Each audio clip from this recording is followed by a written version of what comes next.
welcome back to Apollo Justice. We are now about to start the new case number 4 in Dual Destinies. This looks like it's going to be a very interesting case because we're finally going to see, at least from the looks of it, we're finally going to see what the heck happened to Apollo, because we've seen him like with a, not necessarily a cape, but a coat, cape, something rather, and his eye like bandaged up. So I think we're finally gonna see what the heck happened to him. So wait, we're jumping straight into the trial? Oh, I just noticed that on the save file. What the heck? Also, this case is called the Cosmic Turnabout. Interesting. Okay. Alright, let's get into it. Oh, yep. Finally seeing what this is about. Courtroom bombing incident. A terrible attack launched by the will of a madman. That incident perfectly symbolized the state of the legal world in this dark age of law. Mr. Wright brought it to a resolution of sorts.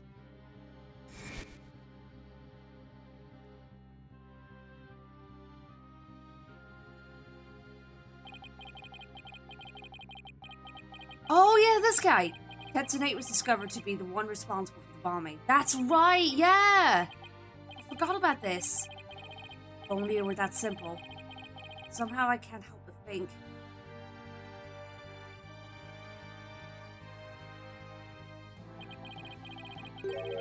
There's a darker influence at work. One that's lurking in the shadows, waiting. That's why I want to review the trial that was taking place when the bombing occurred. After all, I've got more than a few personal stakes in it.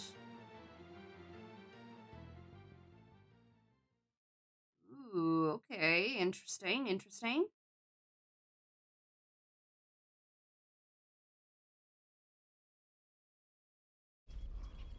Whoa. Oh, cutscene.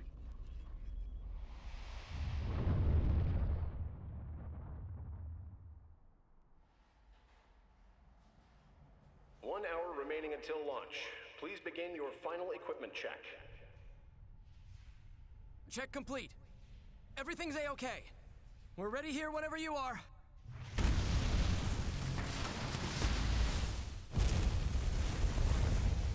Come in at 2.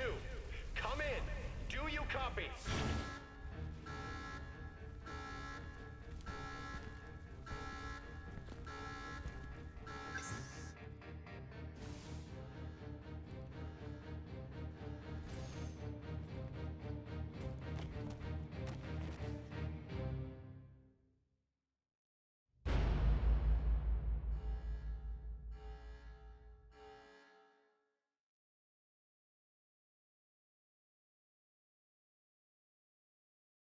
Oh, okay.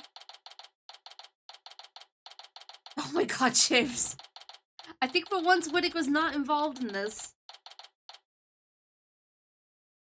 December 16th. Alright.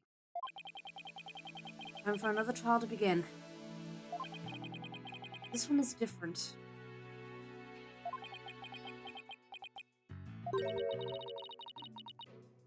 Sorry to bother you, but... Oh, it's her. Oh! Are you alright, Apollo? Wait, are they a thing now? Is that what's going on? Was I making a scary face just now? Oh, hi, Jennifer. Yes, I'm fine. I was just doing my Quartz of Steel exercises. Now I'm all ready to go. Yes, knowing you, I'm sure you'll be just fine. Oh, I brought you a present from my garden. Is this a lotus root? That's right. My grandma says lotus root is good for your eyes. She even says that if you look through the holes, it can help you see into the future. It's for good luck. Maybe later you can cook it and... Thanks for this. I'm gonna have some right now. Oh my. Mmm. Kind of tough, though. You can't eat it raw, but thank you for the enthusiastic try. More like she's grateful for everything that Athena and Apollo did back in October. I mean, yeah, but like she seemed to kind of... She looked like she had feelings for Apollo. So I don't know. I mean, I feel like this is implying something. The other theory, I think, is that she's on winter break from Themis Legal Academy. Also, can I just say, I love the little shawl or whatever that she's wearing. It honestly looks really comfy. Oops. She didn't think me weird before, she will now. Gotta calm down. Apollo, I'm sorry I'm late. Hi, Athena. Judy, I didn't know you were coming today. Did you come to cheer Apollo on? Oh, I get it. You sly little thing, you. Athena, stop. Quit kidding around, Athena. The trial's about to start any second. Is everything all set? Oh, Apollo, Apollo. When will you ever figure it out? Figure out what?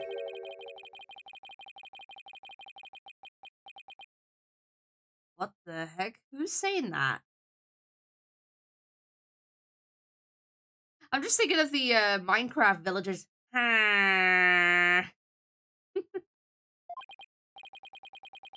Wow, that was the longest sigh I've ever heard. Who the heck are you? This is it. All over for me. Are you Apollo's version of Larry Butts? Is that what this is meant to be? I swear to God, if he's just as dramatic, you're gonna find me guilty. This is our client, one Mr. Solomon Soul Starbuck. He's a very famous astronaut who happens to be an acquaintance of mine. You wouldn't know it right now, but he's usually a very upbeat and driven person. The scene of the crime this time happened to be the Cosmos Space Center. Back in high school, my best friend and I went there almost a little too much. But that's where we met Mr. Starbuck. We'd ask about space travel and he'd launch into story after story with so much passion. Back in those days, the man was 100% my hero. Are you sure you're okay with being my lawyer, Apollo? Of course I'm sure. I know you, Mr. Starbuck. I know you're not the type to commit murder. Thanks, but... I'm supposed to be in space right about now. I'm just gonna do the Minecraft thing now. It's so depressed, it almost seems like an act. The launch getting called off must have been a huge shock. I'll probably never get the chance to go into space again. Don't say that. Don't stop believing. Don't stop believing. Besides, you just have to go into space again. Or maybe I should have read that differently. Just say, you have to go into space again. Anyway. Yeah, I don't think I could face Clay in the afterlife if I just rotted away in a cell. Clay Terran. I can't believe he was murdered. I mean, he was such a promising astronaut under your command. Yeah, he was a good guy. Always there to pick me up when I was down. No one loved life as much as him, that's for sure. He was always so full of energy, telling me, "You're fine, Mr. Starbuck."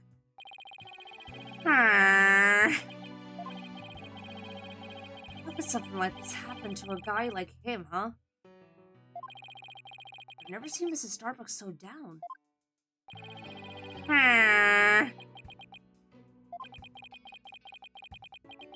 Clay's gone and I'm going to prison. Wish I could burn up like a shooting star right now. Mrs. Starbuck, you'll be fine.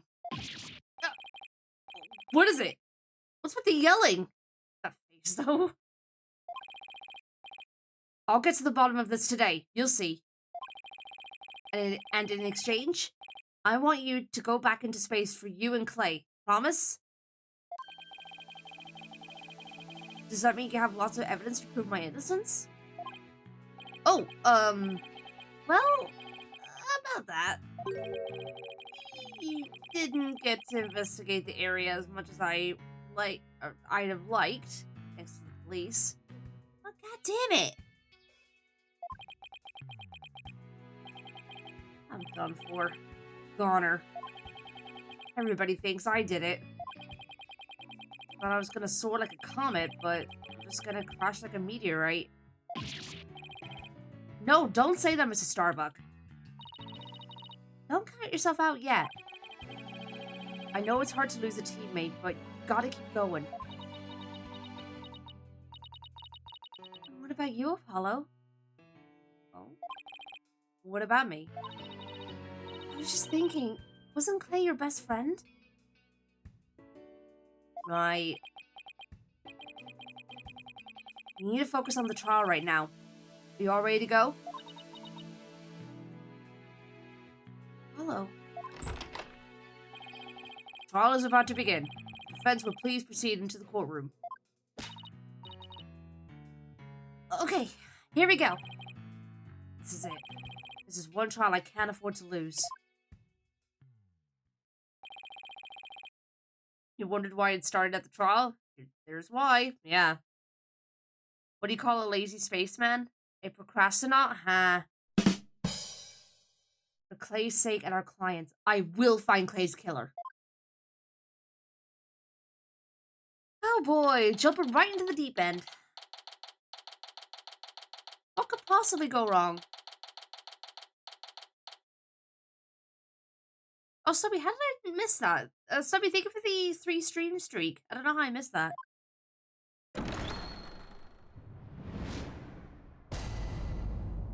All rise. Court is now in session for the trial of Solomon Starbuck. Oh. Okay. I thought it would be happening a little bit later, but I guess not. So he's already got a bandage on his eye. I've done nothing, Chibs. He knew everything about the constellations. Some might say his knowledge of the night sky was astronomical. Ah. The defense is ready, Your Honor. Excuse me, Mr. Justice. Yes, Your Honor. What happened to your eye? Yeah, that's what I want to know. I'm fine. The defense is ready, Your Honor. Damn it, Apollo. Are you sure? I'm fine, Your Honor. The defense is ready. I'm sorry, Your Honor. He's been like this since yesterday. He keeps insisting it's just a sigh. I suppose it's something he doesn't want to discuss. Maybe he's entering a touchy age. How old is Apollo again? I always forget how to switch tabs. Oh, right, because I'm playing as him. I can't figure out his age. Dang it. Okay, well. He's only in his 20s? I thought that, yeah. Very well. The prosecution? And, of course, Blackwell's back. Prosecution appears to be ready as well. Silence. Oh, God. Yep, you're back to being shackled. Although, let's see how long it takes for him to break out of it again. Not yet. I'm not quite ready yet. Hmm? Did he just break them already?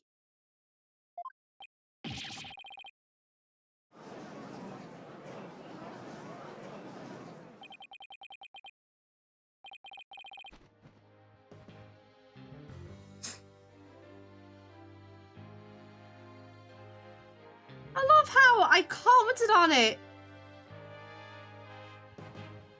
I commented on it and he breaks it right off the bat.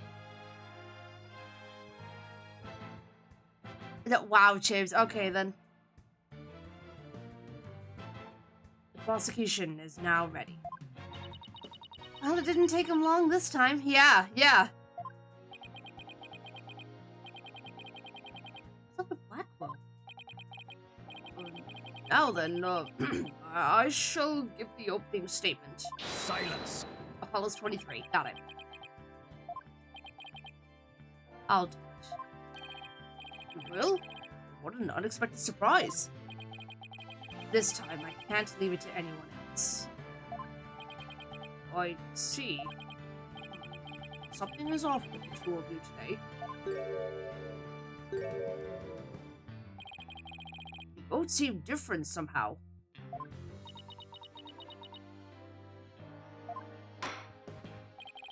Very well. Prosecutor Blackwell, your opening statement, if you would. Yeah, they're very focused. It was just yesterday.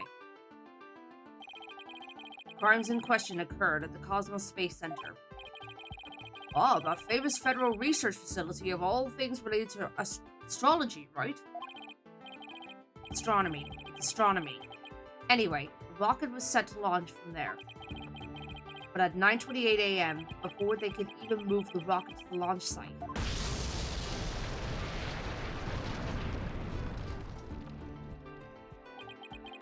two explosive devices were detonated and the launch was cancelled. My word, 2 bombs? Oh, dreadful. The defendant in today's trial is charged with both the bombing and with murder. One Mr. Solomon Starbuck, for whatever inane reason, detonated a bomb on the rocket he himself would be in. Solomon Starbuck? I recognize that name. Isn't he the famous astronaut? Correct your boldness. Mr. Starbuck was the pilot of the Hat-1 rocket 7 years ago. As you may recall, despite some interstellar trouble, his mission was a success. Some say it's a miracle he returned alive. I suppose you could say he's a living legend. Oh, I remember now. He becomes something of an international celebrity, right? Mankind's hope for the future has got to make it back alive. They even turned that incident into a movie and everything. We've got a real space pioneer in court today. But even heroes tumble from their lofty heights. Returning to the subject at hand. Ah, yes. The victim was one Mr. Clay Terran, a subordinate of the defendant. Indeed. A royal disciple brutally stabbed to death by his mentor. Stabbed to death, you say? You mean his death wasn't a result of the bombing? Correct. Despite his lofty dreams, the victim was seen as an interloper by the defendant. So he was sent not into space, but to the universe which we mortals cannot see. Hey. I think I've heard enough. The case seems pretty clear-cut at this point. However, there is one thing I'm curious about. A metal box next to the witness stand. What the heck is that? What purpose does it serve exactly? Wait, didn't we see that thing before? Since you asked so nicely, it's your coffin. Jesus! Have mercy on me! I jest. It's evidence. Wow. Freaking Blackwell making a joke? Due to its immense size, we've little choice but to lay it where it rests now. We shall get to the we shall get to the contents of the box in due time. Whew. Well, I feel like I just lost 50 years off my life. Does he even have 50 years left? Damn! Inner monologue, Athena. Inner monologue. Enough jabber. Bobby Fulbright's the name. In justice we trust. Hey, RP. Thank you for the 3-stream streak. Appreciate it. Ah, Detective Fulbright. Very well, then. Please explain the details of this incident to the court, if you would. On it. First, take a look at this pamphlet from the Cosmos Space Center. In it, you'll find a diagram outlining the overall layout of the Space Center. Okay. Ah, here we are. For a more detailed look at what's on the left side of this building, take a look at this cross-section that we, the police, have created. Okay. Words are hard, yeah, no kidding. Got the lounge on the right, launch pad 1 corridor, middle level, elevator, lower level, upper level,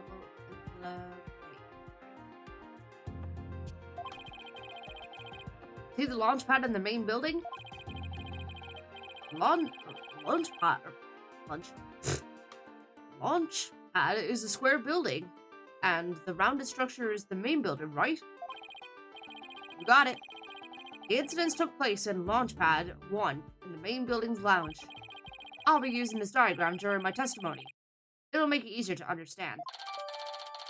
Okay. Went to an ice cream stand. I didn't buy anything though. So I'm justice and nothing else. What the heck, Katie? Thank you for the 64 bits. Appreciate it. Hey, Dotsky. Objection. Wait, not yet. Yeah, not yet.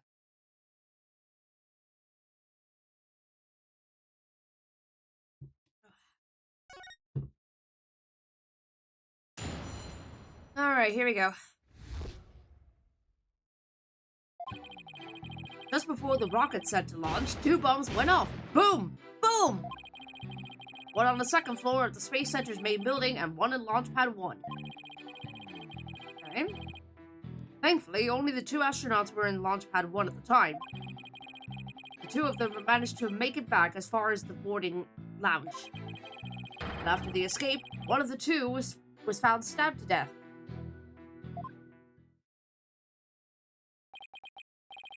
A murder on top of a bombing? Detective, the victim was already dead by the time you arrived at the lounge, correct?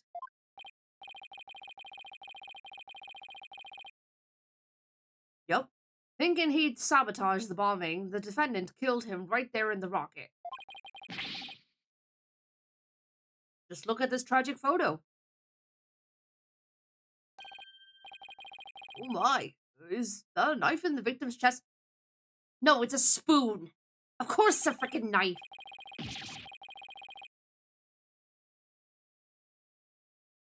Yes, Your Honor. It's the knife that cruelly ended this young man's dreams. We couldn't get any prints off of it though, because the defendant was in his spacesuit.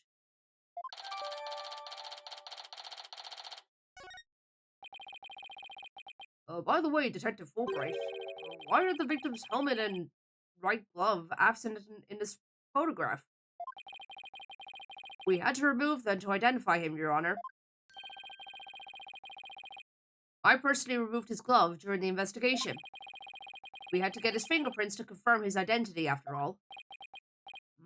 Yes, it would be very difficult to identify him without a face or fingerprints. Now, there's just one thing I'd like to inquire about. What is this round thing next to the victim in this photo? I was wondering about that. Something so important to the victim, he took it with him as he escaped the launch pad. A capsule that apparently contains asteroid samples. while obviously valuable for research purposes, it has no relation to this case. I beg to differ. I see. So we know that the bomb in the main building was on the second floor. But where was the bomb that was in the launch pad 1 located? That one was on the rocket itself, situated around the central part of the rocket. Apparently, the area around the launch pad's elevator was a sea of flames. I would like to submit this diagram report into the record. Okay. The trial's just started and we're already in a bind. You get used to it. Besides, that's what cross-examination is for, right? What the 2 astronauts were doing during the bombing. That'll be the key.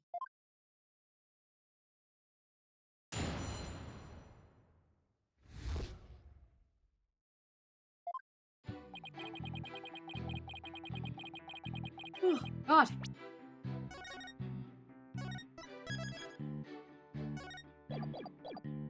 Hold it! How powerful were the explosions? Well, the one in the main building wasn't strong enough to bring the place down. The room it went off in was burned black. Thankfully, nobody was hurt. Due in large part, of course, to me stepping up to the lead evacuation.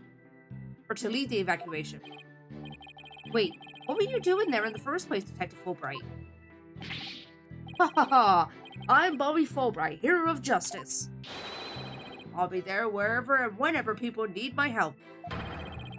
I'd go to the other side of the world or even the edge of the universe. I'm not sure he knows how far that actually is. But I guess I'll leave it that. I guess I'll leave that one alone. Admirable decision, Justice Dono. Oh? What do you decide? Anyway, could you describe what it was like at the time? My God, I can't read. I can't speak. Could you describe what it was like at the Space Center at the time?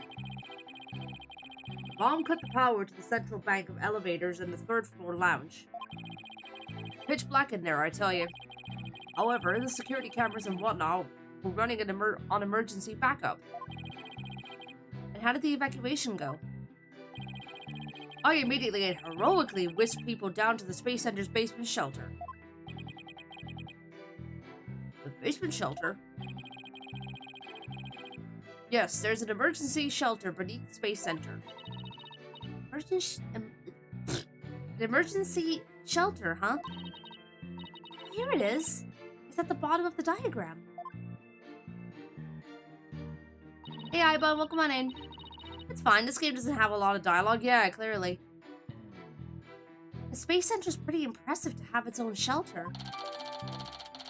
Okay.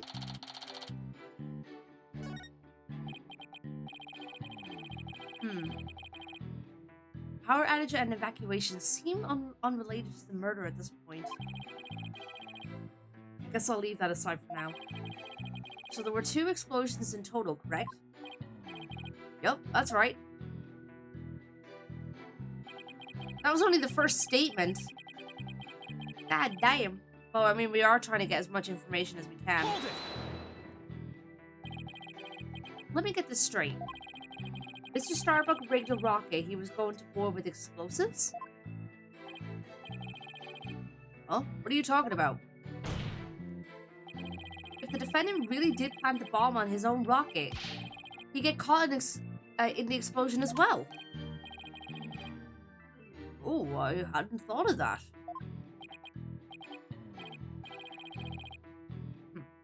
Fine. Simpleton for simpleton. Fulbright, the motive. Understood.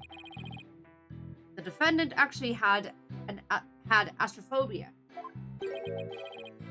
Astrophobia? What's that?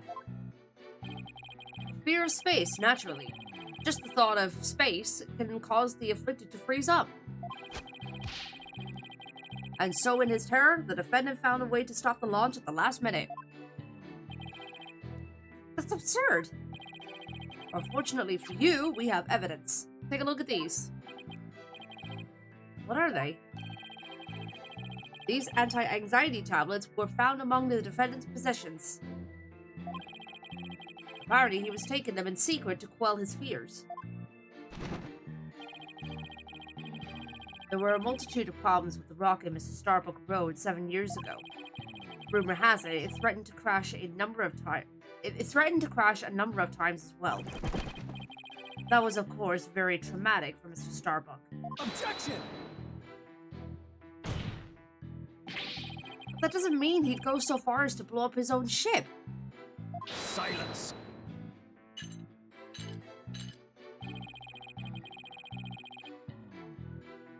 The defendant couldn't bear to mar his good name, now could he? No, not after the media had branded him sole Starbuck space pioneer extraordinaire. Given these conditions, the defendant could hardly run away like some base mutt. What, so that's why you think he resorted to the bombing? Naturally. He constructed this act of sabotage in an attempt to blow up the space center. Oi! Hi, Whittick. Welcome on in. Hope you're doing well. Stop it. Not a thing, Whittick. Try all you want. It ain't happening. Which would effectively abort the launch, but spare his reputation. Stop it.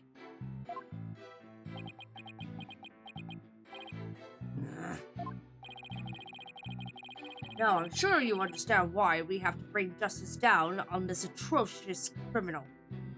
Diamond Yoshi, hi, welcome on in. Hope you're doing well.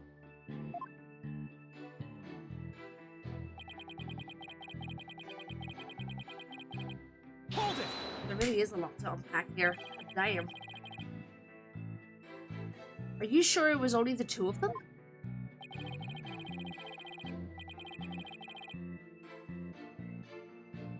It was just before the spaceship was set to launch, so of course it was only those two.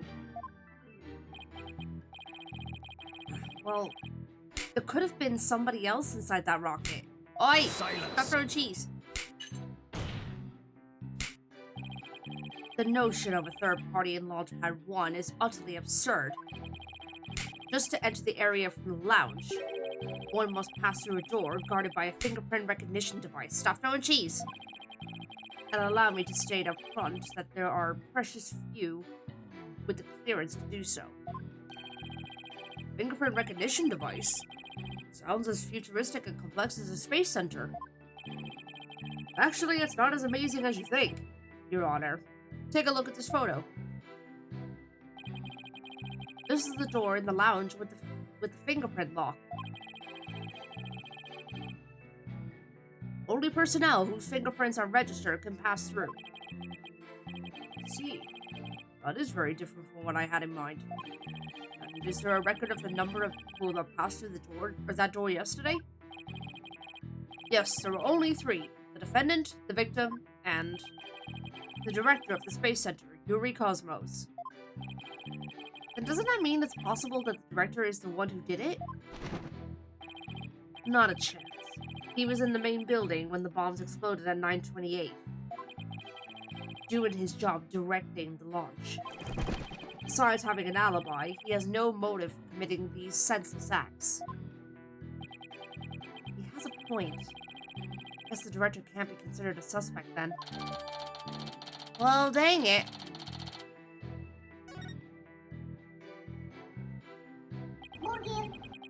Look here. Hold it! So while it would appear that the pair barely escaped with their lives, in actuality, one of them had already been murdered inside the rocket. That's the angle the prosecution wants to push, correct? You got it. In fact, that's what I've been trying to say this whole time. If the victim had been alive, he would have sure tried to stop the bombing. Is there any chance Mr. Terran could have been killed before he boarded the rocket? They were both alive and well at boarding time and embarked under their own power. Their hearts full of hopes and dreams of space. And then both their hopes and dreams were dashed. If I may continue my explanation, After the evacuation order was given, the defendant made his escape, carrying the victim to make it look like a rescue. Oh my god, there's so much to unpack here, Jesus Christ. Hold it!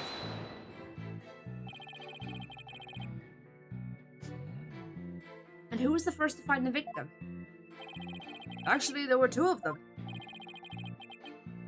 The Space Center director, Yuri Cosmos, and Detective Candace Arm.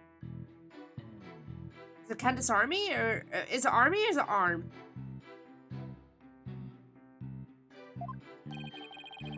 One of them was a detective? Arm? Okay, thank you. Nope.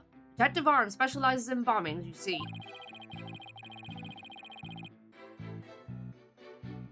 It's a pun on Candace Arm. Oh, right. Okay, I should have known, honestly. She and the director were ordering the evacuation following the explosions. Also, now that you say that, Aiba, now I'm sus of her. They were also worried about the astronauts, so they hurried over to the boarding lounge. That's when they discovered the victim along with the defendant. He's dead, so... Oh. Never mind. Two witnesses, huh? And one of them is a detective. Wait, no. If she was... No, she's not dead because if she's a witness, then... Unless... Wait. Unless, did we see her in a previous case?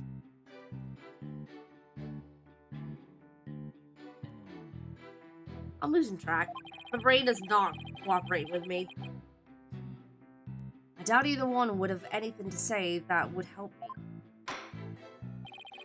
Well, I think that pretty much covers the details of the case. Only the victim and the defendant were on the launch pad when the former was killed. If this is the truth, then only Mr. Starbuck could have carried out this crime.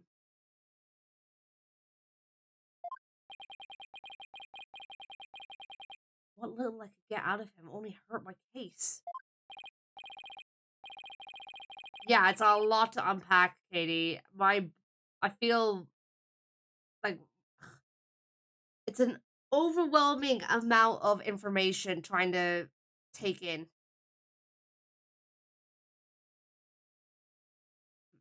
Justice Dono. Foolish is the warrior who rushes headlong into battle. Preparation is an essential element of battle, so I advise you take a gander at this. What is it? Footage from a security camera. As the two astronauts emerged from the bowels of the launch pad 1 corridor.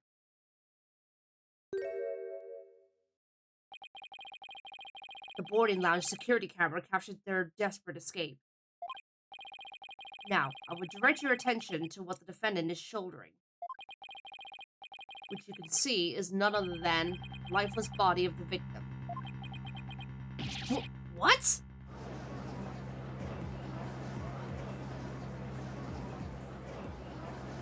That could easily be someone pretending, no.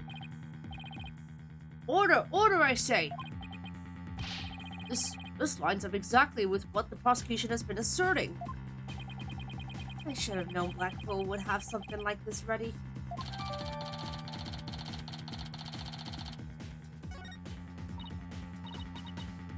Apollo? How exactly did they determine that Clay was already gone in that footage? Yeah, honestly, how would they know? Just because he's limp doesn't mean that they're dead. I see what you mean. Whether Clay was still alive at that point is pretty crucial. Your Honor, please take another look at the footage. Isn't it possible that Mr. Terran was still alive here and that Mr. Starbuck was helping him? I believe you're right. One man carrying the other to safety. What a beautiful expression of friendship. Silence! That's clearly Will Powers, only he can wear the steel samurai costume. Perhaps that's what it looks like to a one-eyed hothead and a dotard? But it only makes sense if it's the victim's dead body.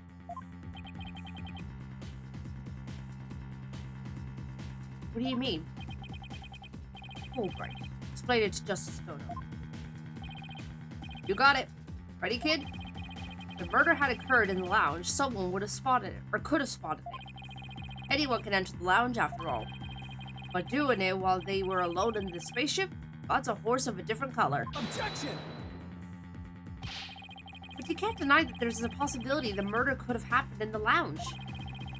All the video shows is a man helping his fellow astronaut out. Silence! Your assertion is based on emotion. It's based on your belief that Mr. Starbuck would surely help his own disciple.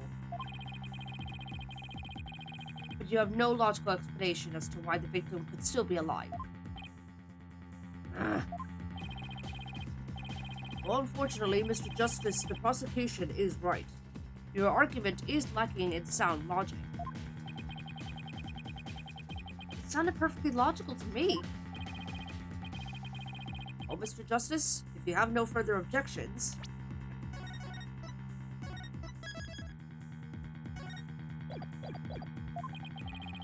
I believe it's time to bring this cross-examination to a close. Objections? Like, Hold it!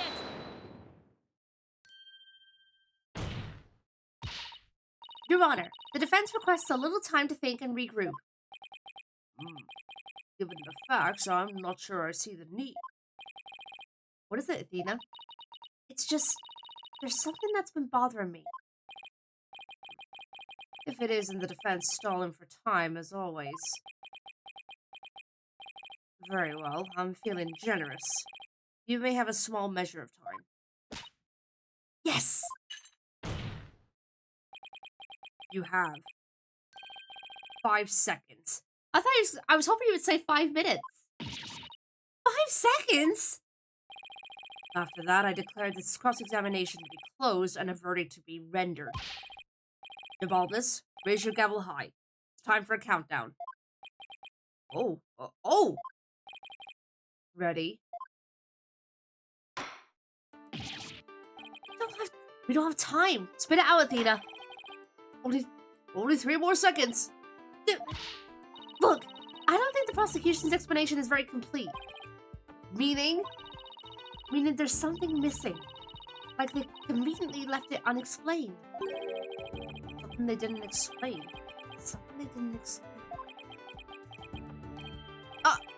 You're right. I think I know what you're talking about. 5 seconds are up, Mr. Justice. That was more than 5 seconds. Is there anything about the prosecution's argument that you'd like to rebut? Yes, Your Honor. Actually, there is. There is something the prosecution has yet to make clear to this court.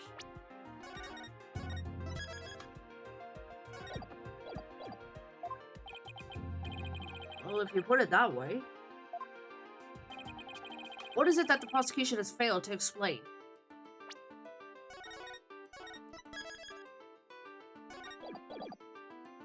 Alright, the ads are about to start, so I'm gonna pause here for a minute.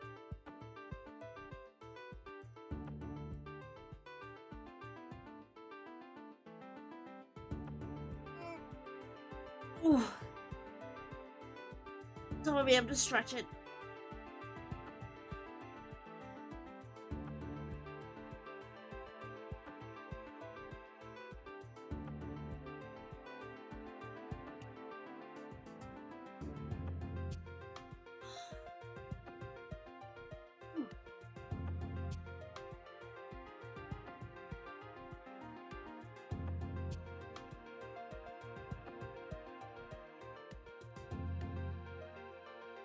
So the ads are running as well.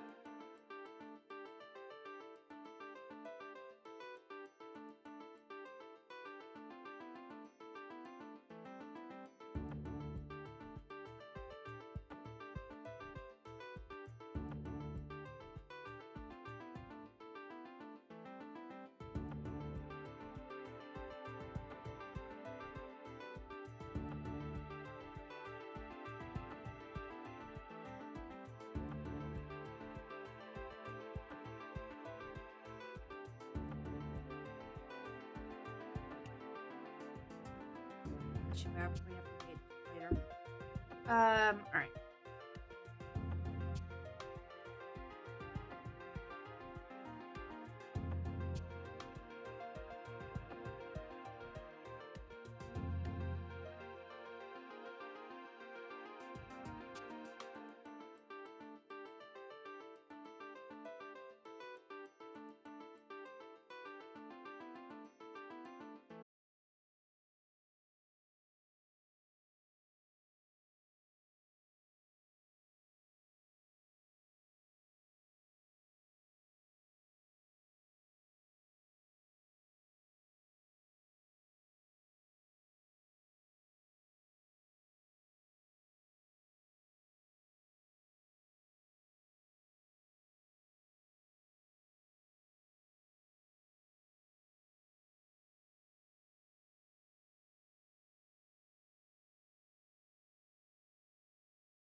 Okay, we should hopefully be back.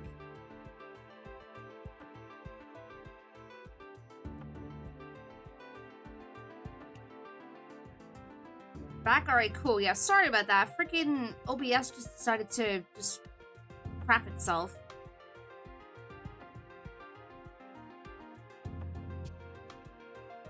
I don't know what's that done. I don't know what that's done with the ads now. Oh no, the ads are still running. Okay.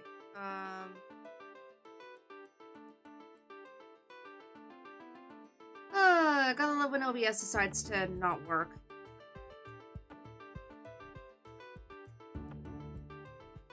No, it didn't.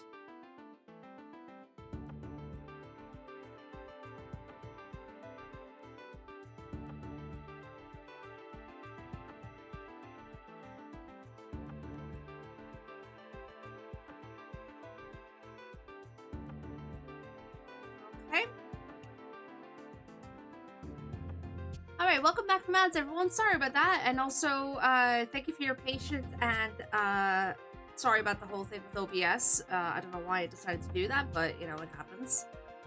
But anyway, let's get back into the game. Oh, ads are not over for Ibon?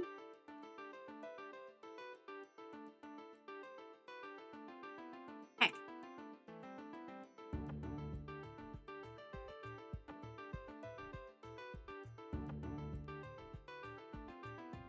Now it is? Alright, cool. Alright, so what is it that the prosecution has failed to explain? The motive for murder, why the body was moved.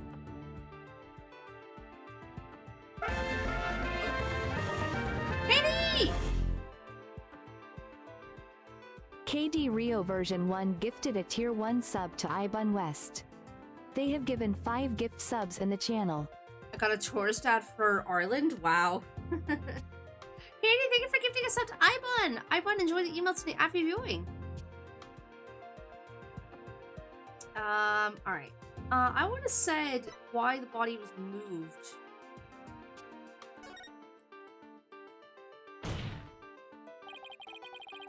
They failed to explain why Mr. Starbuck would bother bringing the body back at all.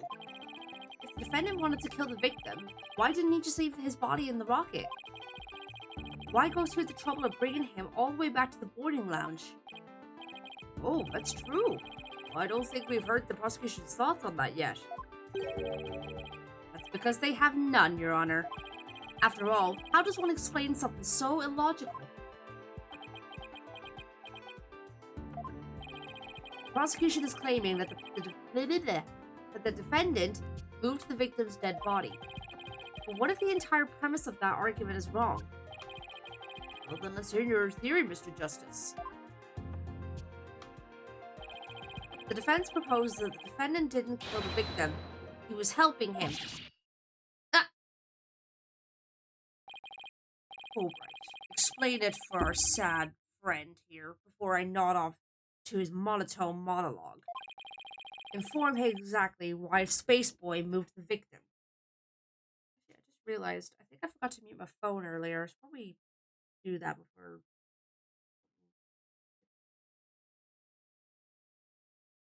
Um,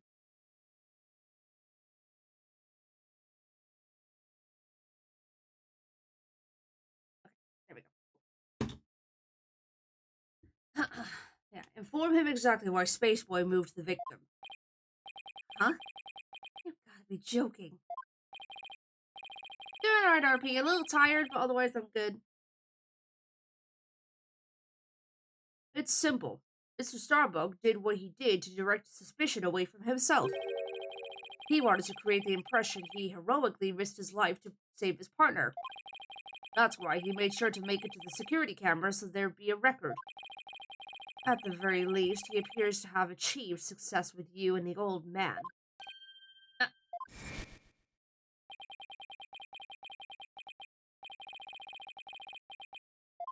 Do we really need a flashback of that?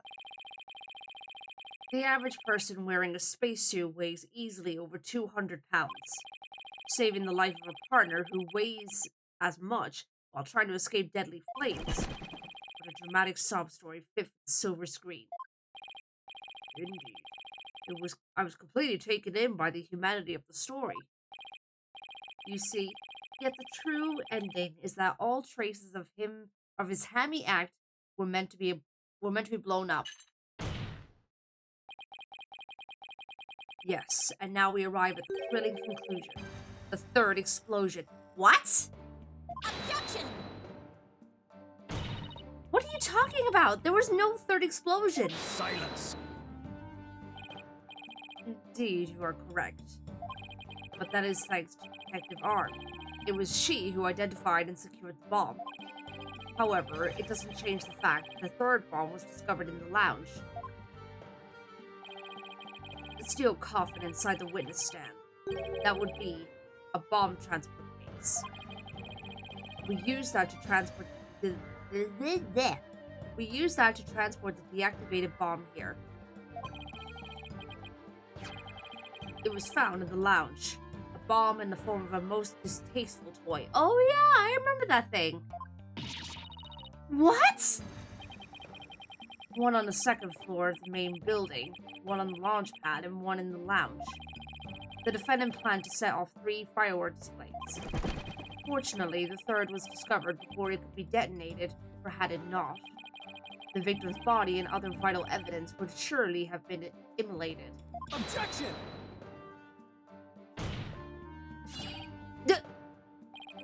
Before you utter a word, know that the evidence supports me. It's like he's reading my mind.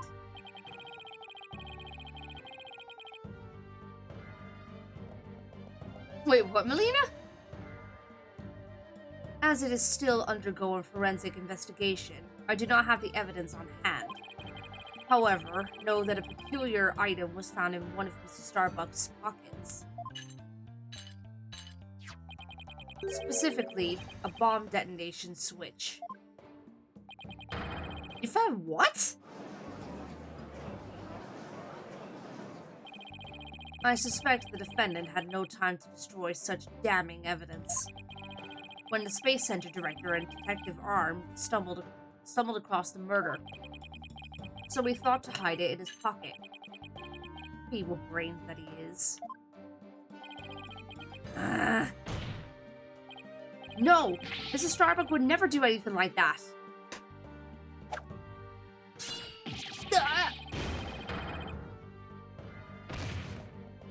Hey.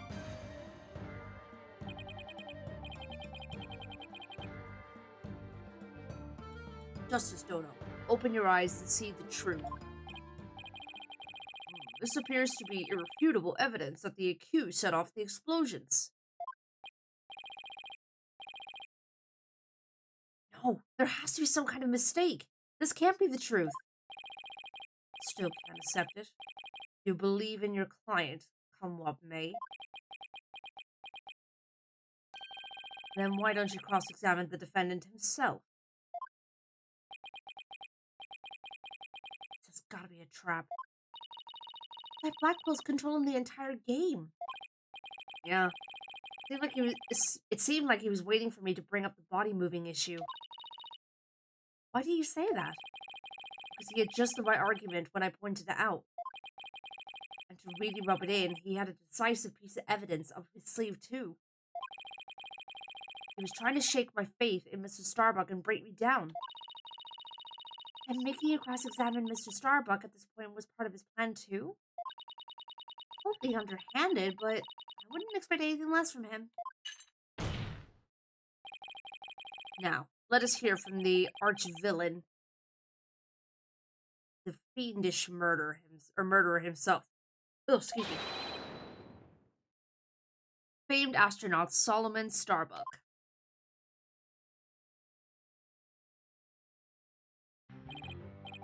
Witness, your name and occupation, please. Solomon Starbuck, astronaut. How did this happen? Starbuck, you aren't looking very well. Will you be able to give testimony?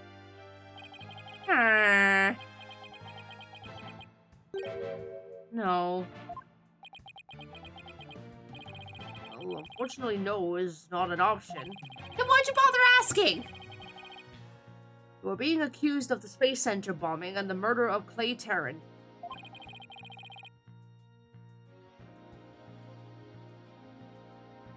So I was watching a different playthrough of this and someone nicknamed this guy Butts Aldrin. Please testify to these allegations.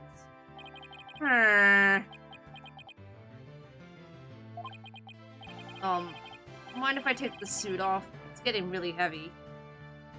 Hey John, welcome on in. Hope you're doing well. It's not the weight of the suit that you feel, but of your sins. Prepare to carry that weight for the rest of your life. Banish me to the moon. I don't care anymore. What are you, Princess Luna? Wow, that was super negative. Gonna be alright up there? He'll be fine, I think. As long as he doesn't totally give up and say he did it, that is. Oh, welcome back from the gym.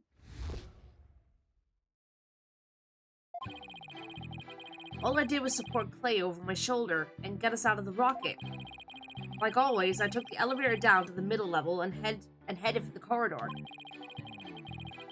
Clay has passed out by the time, Clay had passed out by the time we got the order to evacuate. I cannot read. I didn't kill Clay. I was trying to save him. He sounded more assertive, or even looked more assertive by then. So you assert you didn't set off the bombs or murder the victim? But I bet you think I'm lying, right? I reserve all judgment until after I've heard your full testimony. I'm sure you don't believe me. I bet you don't even believe I'm an astronaut. Seriously? I don't think the judge doubts that. Who'd wear a suit like that except an astronaut? I will say that when I saw you in that movie, you appeared quite courageous, though I suppose reality never quite lives up to fantasy. Oh, happy so. You're a little later than I thought you'd be. Hey. You're back later than I thought you'd be.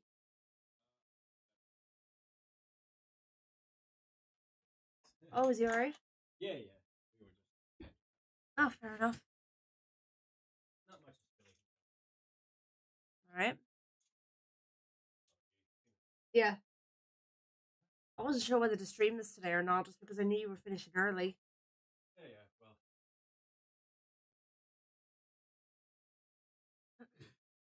Well, I mean, I was thinking that if I need to, I can always switch games, or I can just end stream early or something. that is. It's Solomon Starbuck. It's Okay.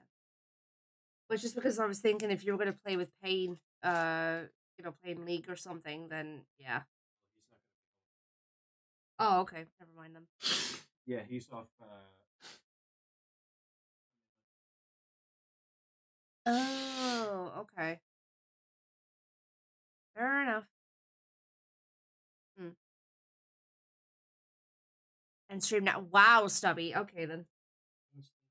No.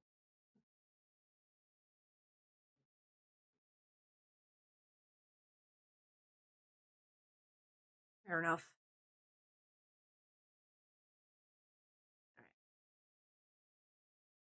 I guess I'm just a big disappointment. I really don't care what happens anymore. Wow, dude. He's completely given up. What a depressing fellow. If you were to join me in the clink, I imagine that annoying sighing of yours would rub off on the other inmates. Like how I rubbed off on Prosecutor Blackwell a second ago? Huh? That was Blackwell sighing? Wait, what? That was him? Mrs. Starbuck's testimony contains a glaring contradiction. The question is, what does it mean? Even if Mrs. Starbuck is my client, I can't be gun-shy now. It's time to find out the truth.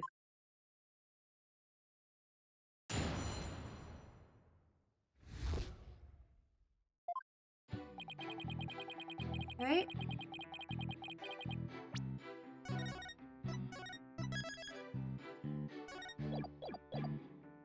Hold it! So what you're saying is that the victim was still alive at the time? Of course. He was alive and well. Silence! If so, then you admit you took a man who was alive and well, and silenced him permanently with this. Hey Koba, welcome on in. Thank you for the 3 stream streak. What? No, Black hole confirmed. Dead ahead. It's no good, Captain. I'm getting sucked in. Objection! Mr. Starbuck, you're not in space. Please give your testimony seriously. It was just nerves, but maybe I shouldn't have said he was alive and well.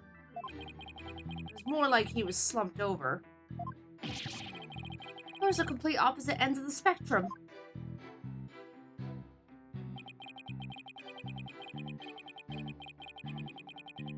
Hold it! Is that the elevator inside the launch pad area? That's right. We always use it to get to and from the cockpit. That makes sense. So he was just using the route he always used.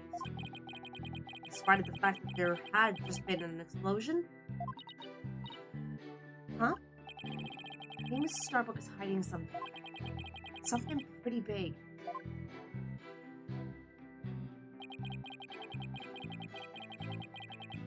Hold it! Passed out. Why was he passed out? Probably because of the explosion. The noise and vibration were incredible. It's little wonder a person would pass out, right? I guess. I know. I've been hit by space debris. The main engine's on fire. It's gonna blow. God, dude. You're not in space. Stop it. Yes, I see. I guess it does make sense that someone would pass out. Especially if the person in question is Mr. Starbuck. But anyway. Sorry, this is acting up. Hold it! Don't worry, I understand. I'll make sure everything turns out alright. But everyone's glaring at me like I did it. Oh, look, you have to reassure him better than that. And how am I supposed to do that? Try to imagine how he's feeling and use that to figure out how to boost his confidence. Mrs. Starbuck, think back to what Clay used to always say. It's times like these when he would repeat, "I'm fine," to himself. Fine? Yeah, I guess he did say that a lot.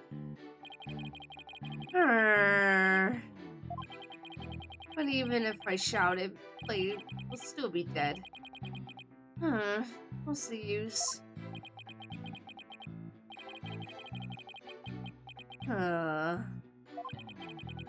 Somebody please reassure me now.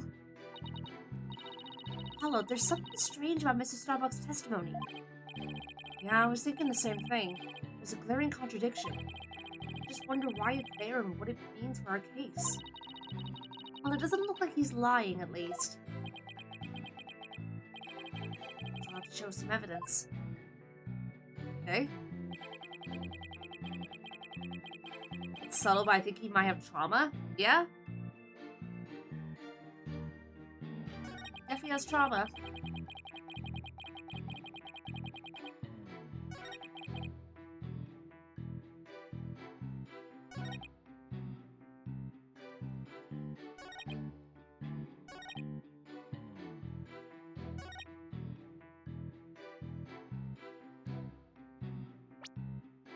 Let's see what we got here.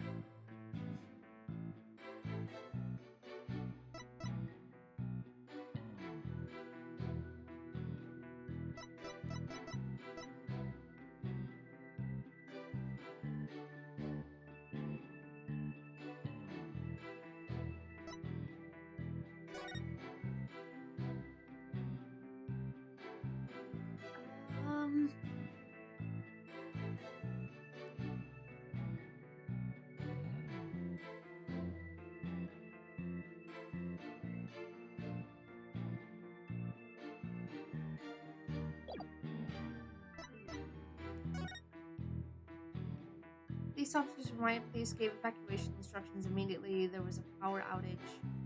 The affected areas remained dark. Security systems switched over to emergency power and continued to work. Evacuees moved to the basement shelter.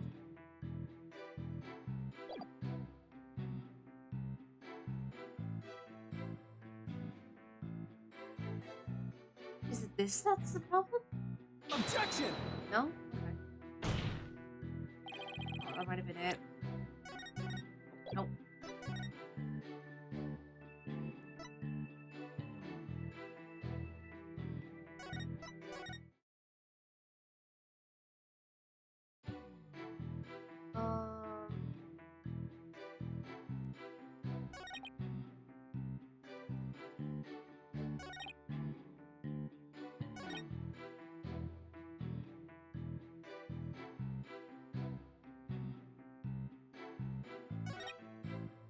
I feel like it's this statement. Alright, Chips, take care. I feel like it's this statement where we gotta present evidence.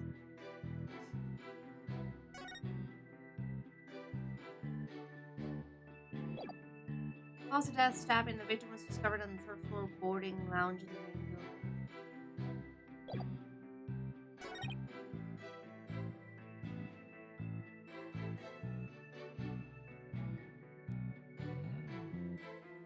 Middle level ahead of the corridor.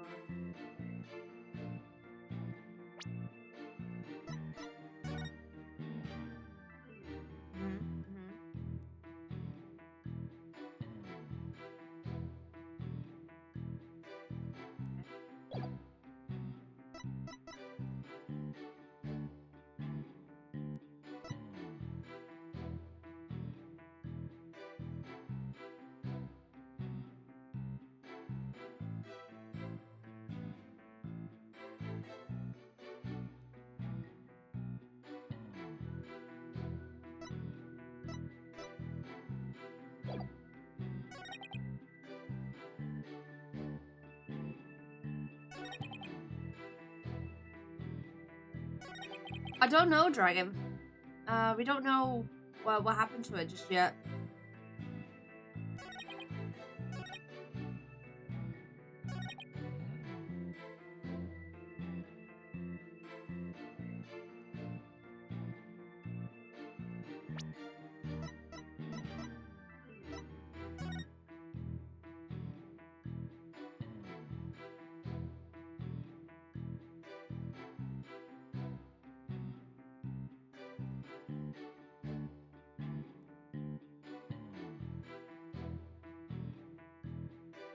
So, yeah, the elevator worked then.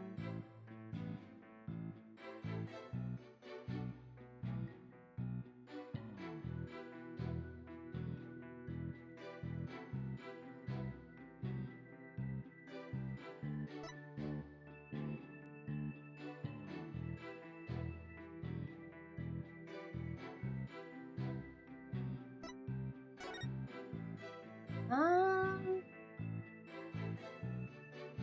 Hmm.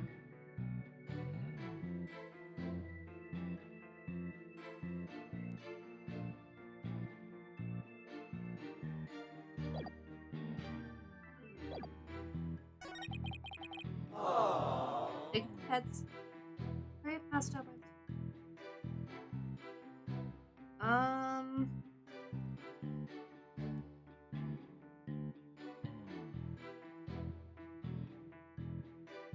Hmm.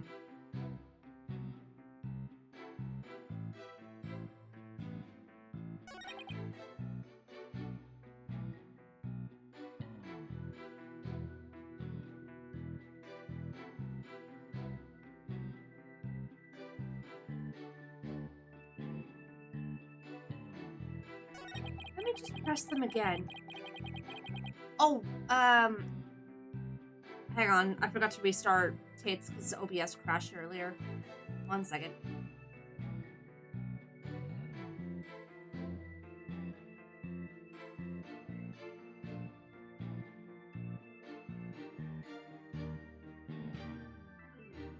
Hang on, Diamond Yoshi. I got you.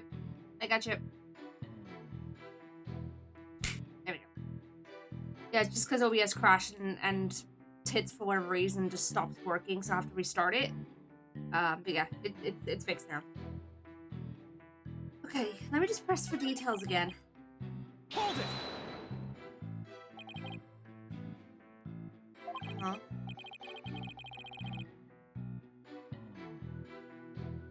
I'm sorry, Diamond. I've just redeemed it so that, as if you did it. I can't refund the points, unfortunately. At least not for that one. For some reason.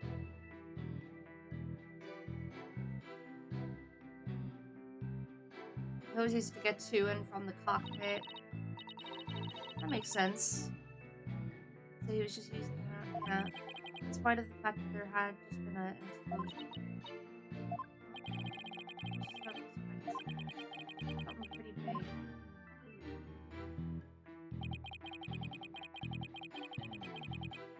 Hmm.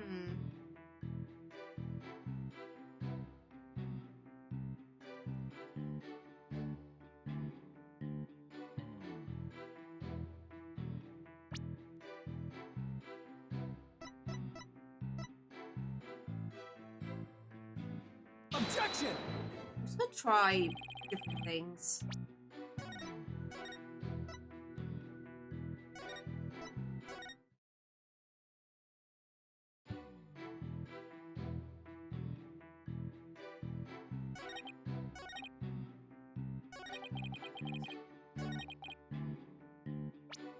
I'm gonna save here just so that I don't have to keep on go back.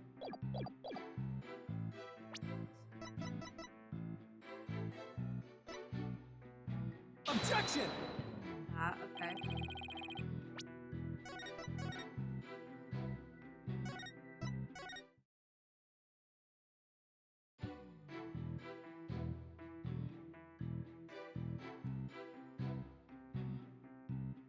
That's one way of putting it. Objection!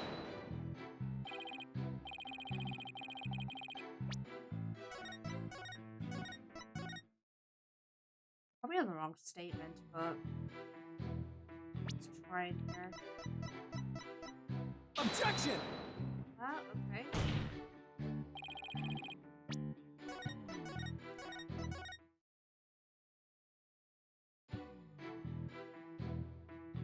Probably is this one then.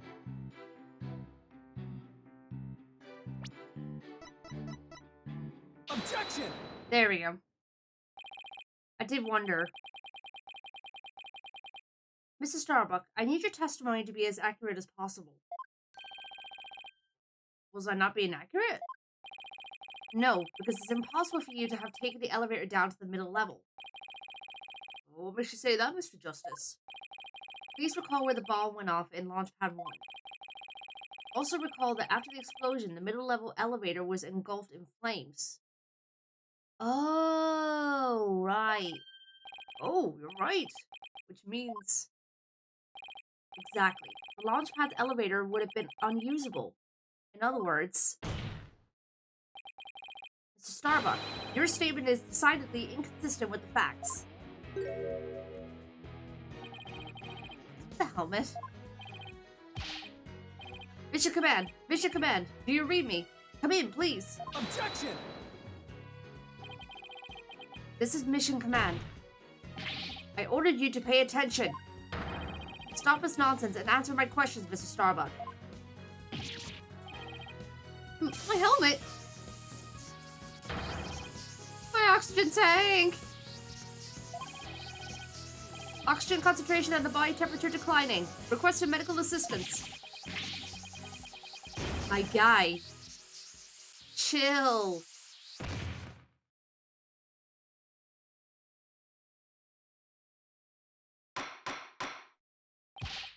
Well, Mr. Starbuck, we're not in space right now. Please stop pretending you have lost consciousness and stand back up.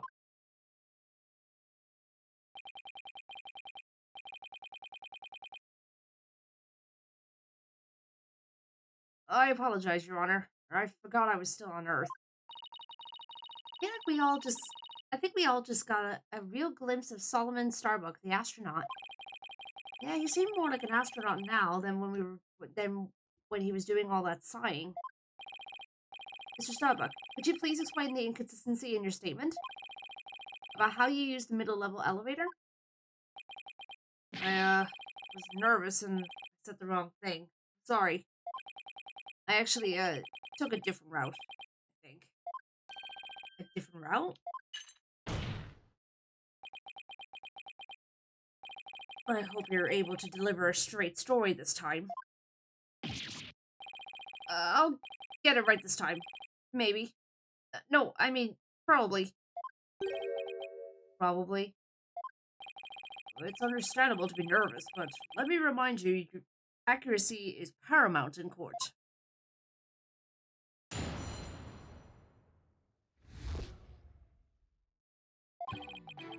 Let's see.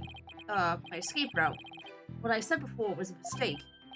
I remember now. I took a different route. Maybe. Probably. With the capsule and clay in my arms, I made my way down from the upper level. Okay, that doesn't really answer our question. So you're saying you escaped without using the elevator? That's right. There's a ladder that spans the upper and middle levels. Okay, there we go. I used that ladder to get to the middle level. Wait, then how? How would you have been able to? There's no way. That's physically impossible. Luckily, the fire hadn't reached the ladder, so we could make our escape that way. And the capsule you mentioned, I suppose you mean the thing next to Mr. Terran here? Was the capsule that important that you'd risk your life to take it with you? It almost goes without saying, but yeah. That capsule contains asteroid samples. I was about to say steroid. Asteroid. Therefore, it's invaluable as research material. With a spacesuit on, Clay weighed a ton, but securing the capsule was also important.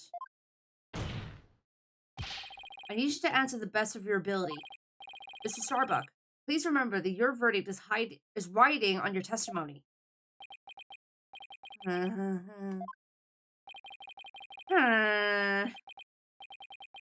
I am guilty after all. I wonder if you could see the stars in prison. But it's more comfortable than a spaceship.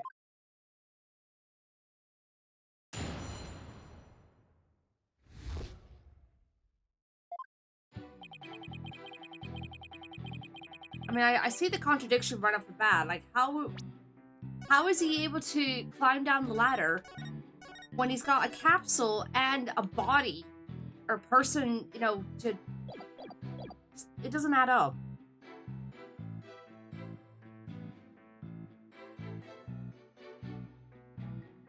You'd have to either not be holding the capsule or not be holding the other guy to climb down? Yeah.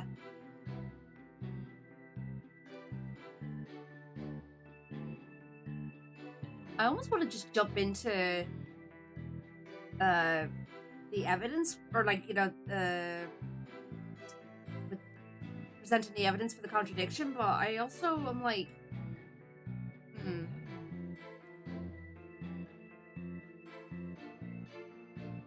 let's just press in for details anyway. How could you mistake such a basic fact? Hey, everybody makes mistakes, but try thinking about the vastness of space instead. From Earth, it takes 4 light years to travel to our nearest neighboring star. Do you see? Compared to the vast expanse of space, human error is insignificant. We should consider it just a little more significant than 0. Enough jabbering. Get on with your testimony.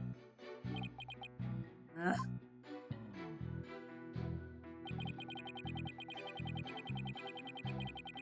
Hold it! Maybe? Probably? I hear you right, Mr. Starbuck. I didn't say either of those things. Mission Control, come in, please. An error has occurred in the sound system.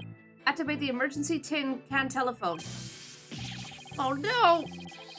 Tin can telephones are ineffective in a vacuum of space. Silence! God.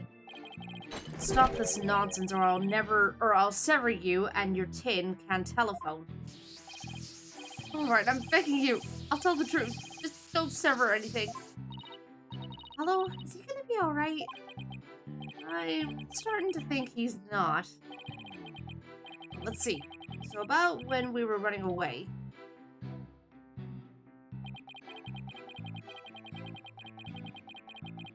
Hold it! The upper level of the launch pad area. That's right. That's what I said, isn't it? Granted, that route doesn't exist. So to recap, you had clay over your right shoulder and the capsule on your left hand? Yeah, it's really important, so I couldn't let it get burned up. So even though clay was really heavy, I couldn't afford to carry him with both hands.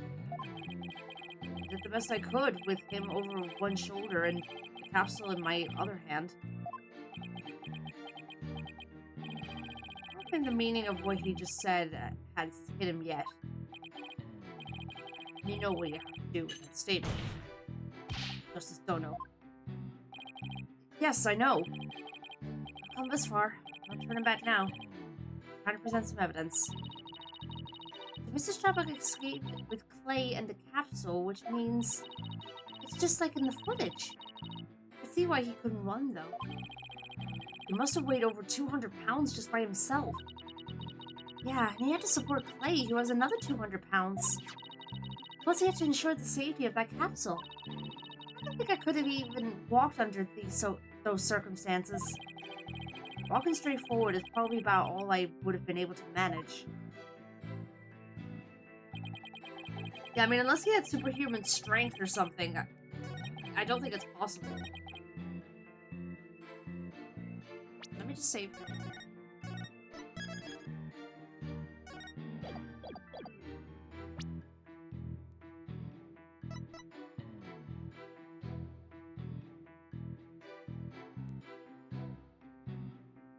Objection! Mr. Starbuck, why don't you just tell the truth? The truth? Oh, let's see. The Earth is blue. No, that's not right. So, I guess the Earth isn't blue? Yeah, that's it. Idiot. The truth, Mr. Starbuck. The oxygen concentration is super low in this area. Prepare the emergency oxygen tanks. Mr. Justice, the witness appears confused. Please help draw out the truth from him. Mr. Starbuck, under the circumstances at the time, you couldn't possibly have reached the boarding lounge via the upper level route. Huh? Not as long as this was along the escape route. Take that! To get down from the upper to the middle level where the Launchpad 1 corridor is, you would have had to go down the ladder. Isn't that right, Mrs. Starbuck? Of course. That was the only way we could escape. Objection! Yeah, so how? But how would that work? At the time, you were supporting Mr. Terran over your shoulder, were you not? And remember, he was in full space gear as well, putting him at over 200 pounds. Oh. Oh, well, it's easy on the moon. Gravity is only 1/6 of what it is on Earth. Dude, come back to Earth, please. Objection! The Space Center is located on Earth. Short of being an octopus, climbing a ladder with an adult male is in space gear in one arm, while carrying the capsule in your other is impossible, wouldn't you say? Oh. So, Mr. Starbuck, how exactly did you climb down that ladder with your arms full? Exactly. Mr. Starbuck, come clean and tell us the truth. Now. Engineer! Where's that engineer? Oxygen link detected due to faulty maintenance. Oh, okay, bye. What the? Find the coop. Help, I'm caught in the ceiling! Help? Anyone? Bailiff, prepare the cherry picker. We must launch our rescue mission at once. What the hell is happening? Well, that's one way to take off while being questioned. I'd rather prove his innocence so he can go to space again someday for real.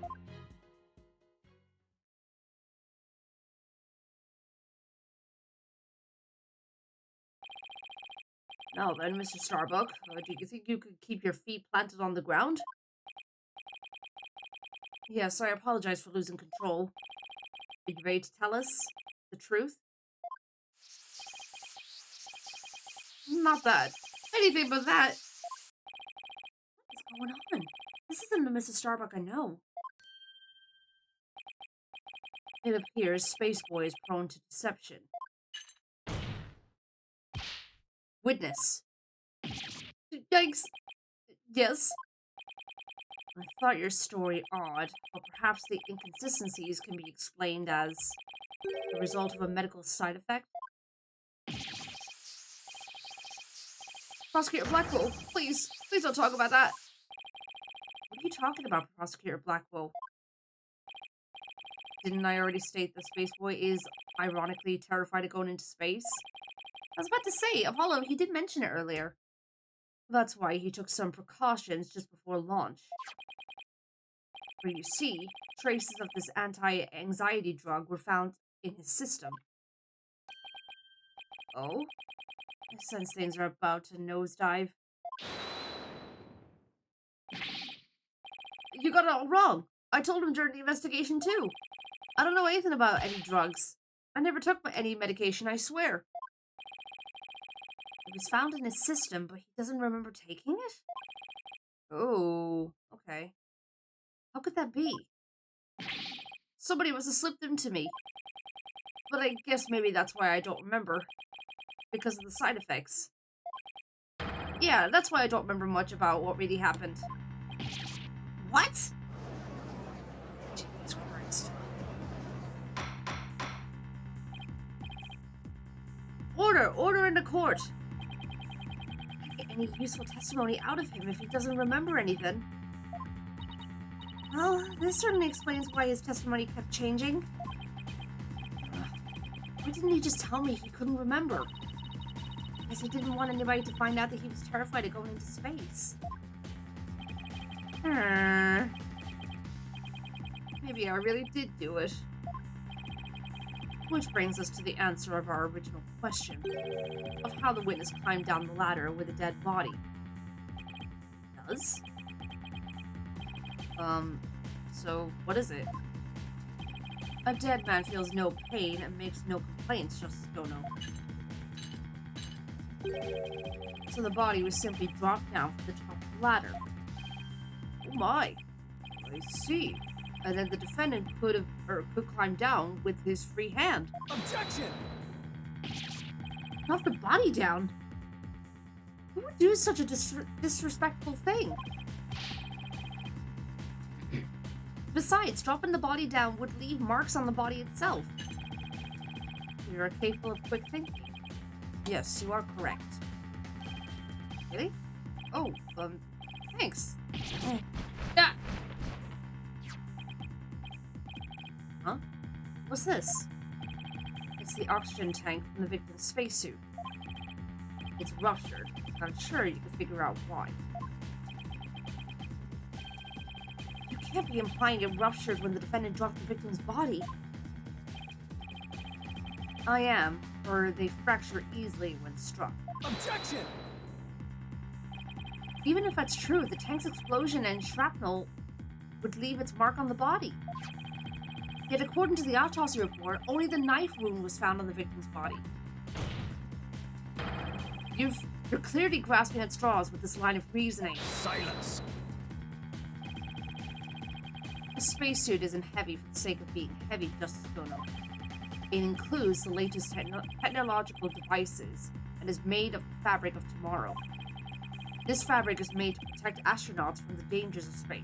The falling a few Earth yards would hardly leave a mark on the wearer. Objection! Then shouldn't it be impossible to stab someone through it as well? It should, and yet, through sheer coincidence, the knife slipped through a weak spot in the suit's structure and found its way to its target. What are the chances? You forget our killer is an astronaut himself with knowledge of how the suit works. He's got me there.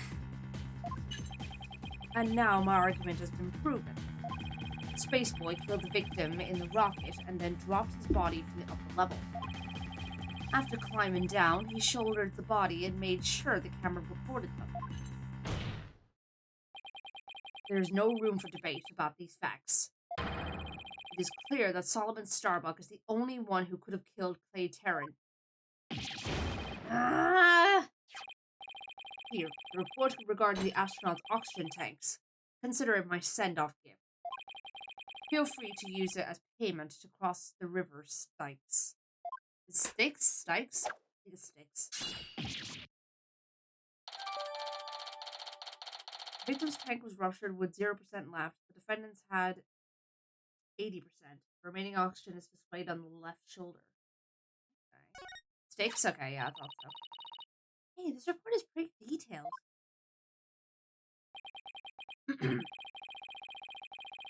Display on the astronaut's left shoulder shows the oxygen remaining. After the incident, the victim's tank was ruptured and the remaining oxygen was 0%. The tank belonging to Starbuck, who claims to have carried the victim, said it was 80% full. Tanks were functioning properly at the time.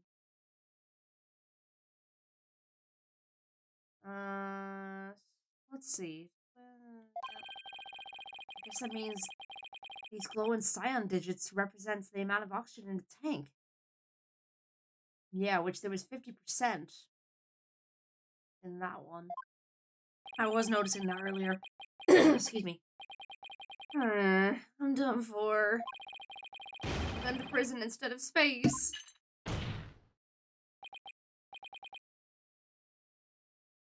Space boy. Yes? Take heart. The jeweled night sky is still beautiful even when viewed through bars. You mean stars as seen from prison? That's right. Your cell will be your spaceship. Picture the view through the iron bars. It's like being an astronaut in your own craft for all time. That's not half bad. That's not a half bad thought. Mr. Starbuck? Gosh, your practical got him goddamn good. Spaceship prison cell. Fly me, my guilt and my despair into the deepest, darkest space. Then, let's get sucked into a black hole together. Objection! No. Mr. Starbuck, you can't give up hope. Oh. Yes, Apollo? No, Clay really looked up to you. He said you are an incredible man. He said you'd never give up your dreams and passion for space, no matter the situation. He said that? Don't give up now and help me prove your innocence. For the sake of the man who respected you and believed in you, Clay Terran. But Clay! You're wasting your breath.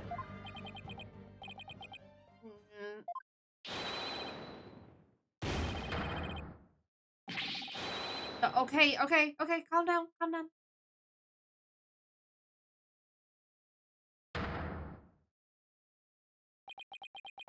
mean, he's looking more positive now.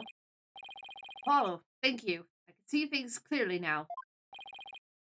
Starbuck. I'm fine now. Thanks for reminding me of my life's mission. Right. We'll both be fine. I'll prove you're innocent. You'll see. And after that, we'll get you back into space.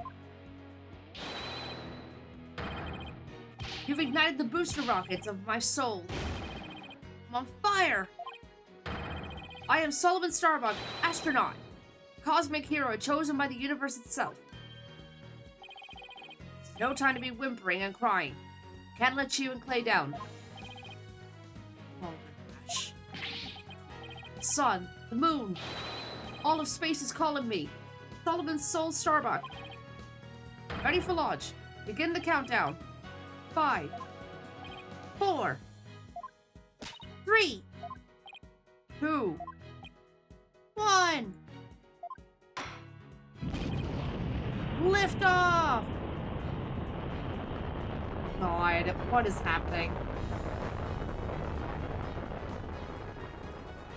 That's one way to hype yourself up.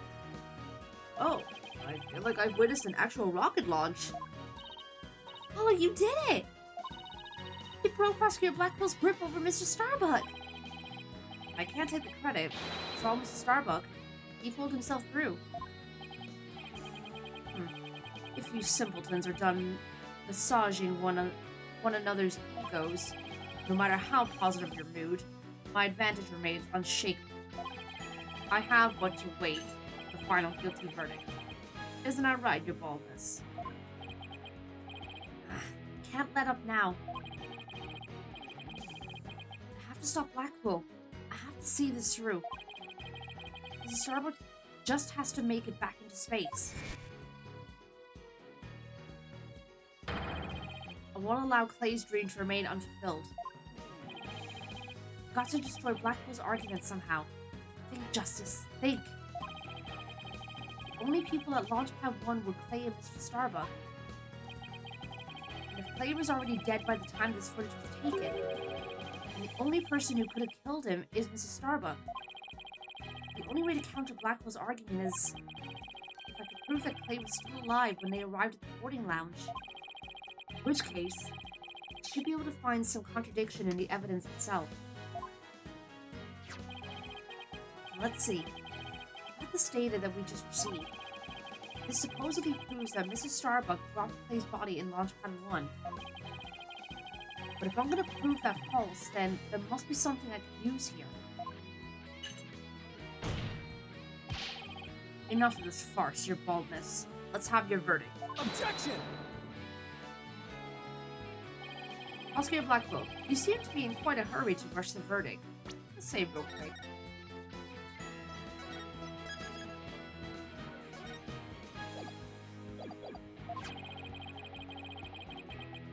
What about this oxygen tank data you submitted just now? It says that Mr. Starbuck's tank had 80% remaining while Mr. Terrence had 0. Can you stand by the accuracy of this report? Of course. Then I guess it simply means that it's faulty as evidence goes.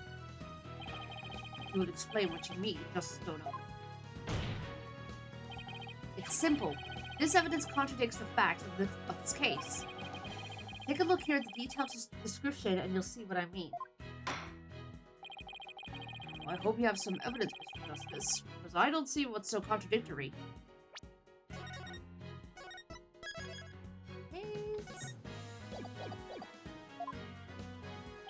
Yes, Your Honor. Right away. This is the evidence that the oxygen tank report stands in contradiction to. Just give me a sec. Police officers arrive power outage of the affected areas remain guards. Power and Continue to work. Evacuees move to the basement shelter.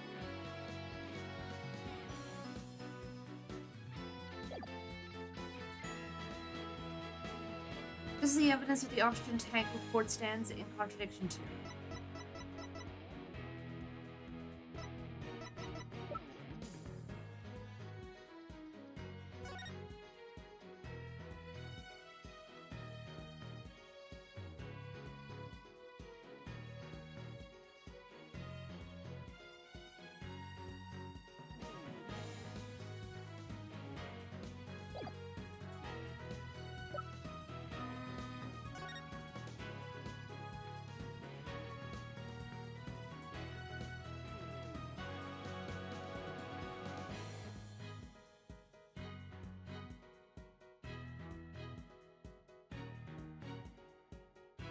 Oh, wait.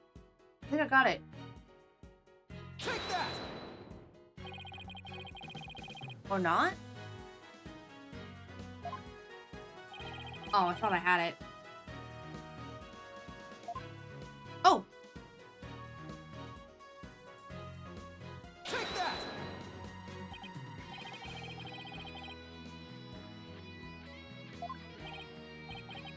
Oh, I just got it wrong. Okay. One sec.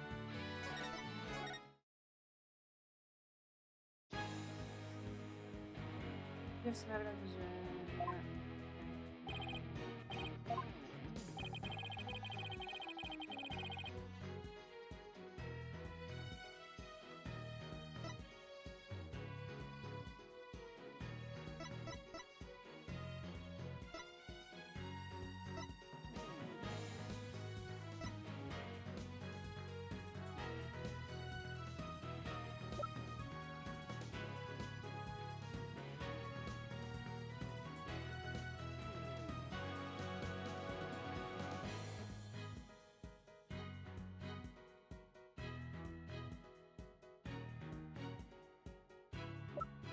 Oh, wait, hold on. I got it. I got it now. Take that! Yeah, it's the other tank. That was my bad. Yeah, this one. Take that! There we go. Note the remaining oxygen in Mr. Starbuck's tank as he carries Mr. Terran. Appears to be 50. Or it appears to say 50. Yes, but according to the data, our client's tank had 80% remaining. The oxygen in the tank increased? I see Your Honor finds it as strange as I do. Yep. And the ads are about to start, so I'm going to pause here for a minute. And we'll continue right when the ads are over.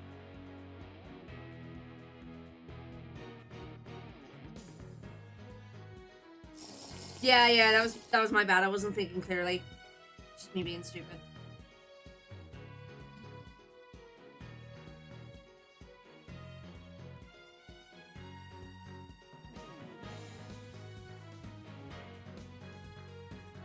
I'm not sure, Katie. Not sure.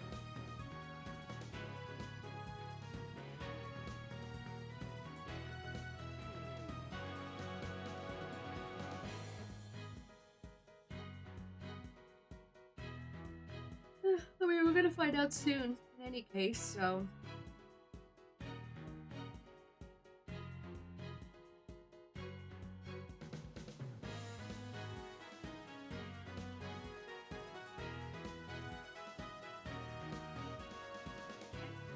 Started? We shall wait.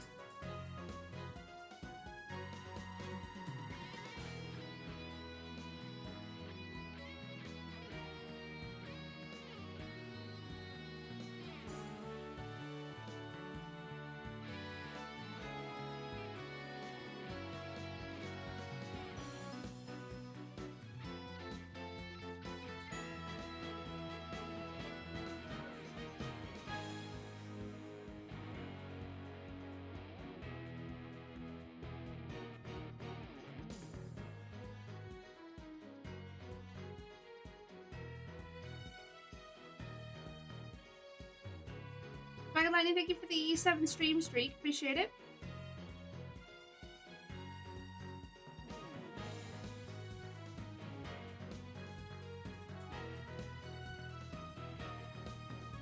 Yeah, how's everyone in chat doing? You guys doing okay?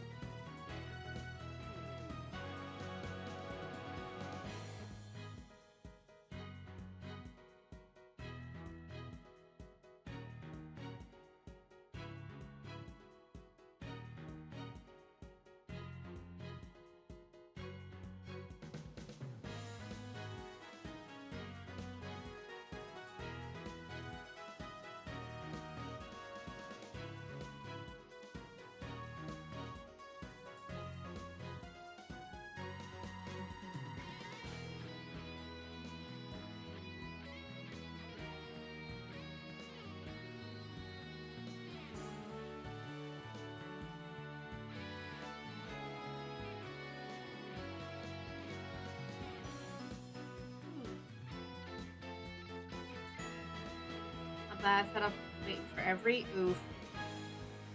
Subby's looking pretty comfy. Just vibing to nice Ace Attorney music here. Yeah, that Ace Attorney always has some great music.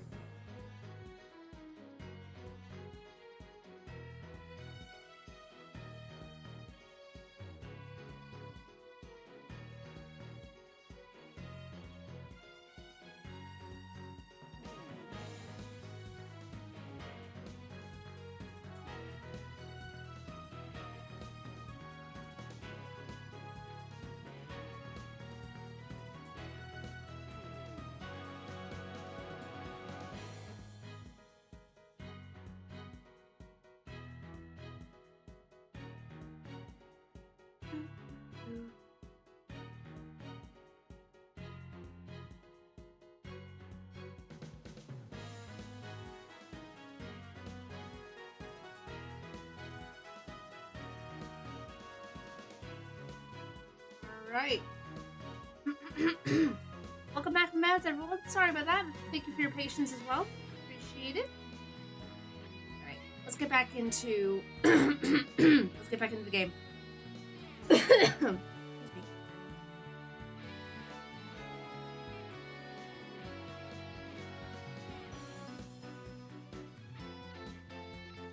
Oh yeah, Silver, I did say you were I did see you were playing Power Simulator 2 earlier. Oh my god. Alright, continue. It's bad enough that there is a contradiction. The increase in oxygen is beyond illogical. My, you're absolutely right. What's going on here? Silence. I too find it odd that the oxygen remaining has increased. It could be as odd as if my rations were to increase. But what does that prove? It doesn't change the fact that it is the defendant carrying the victim's corpse. Objection! Huh. I'm gonna bet you don't get more rations because you don't abide by the rules. Either way, the oxygen remaining shouldn't increase, just as your rations don't increase. Therefore, this new information is critical. We can't overlook it. Silence. In that case, do you have an answer to this riddle of the mysteriously increasing oxygen? You better not disappoint, or I'll declare the inconsistency as mere equipment malfunction.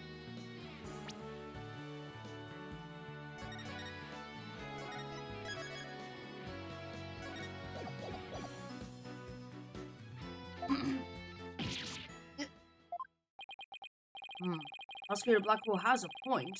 I suppose it could be a simple malfunction.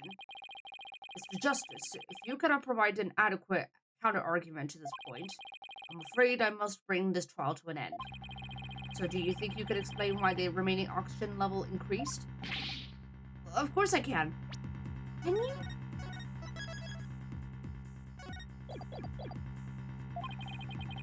Thing to do at a time like this is turn my thinking around. Starbuck has no memory of it, but he claims to have carried clay. But this man with the 50 on his tank ought to be Mr. Starbuck. But if anything, the display on his oxygen tank should have shown an 80. This is a clear contradiction between the report and the security footage.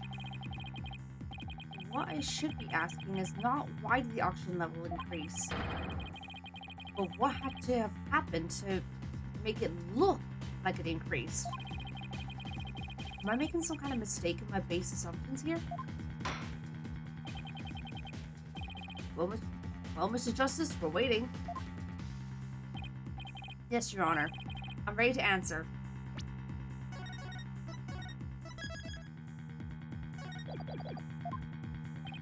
This is why the remaining oxygen appears to have increased.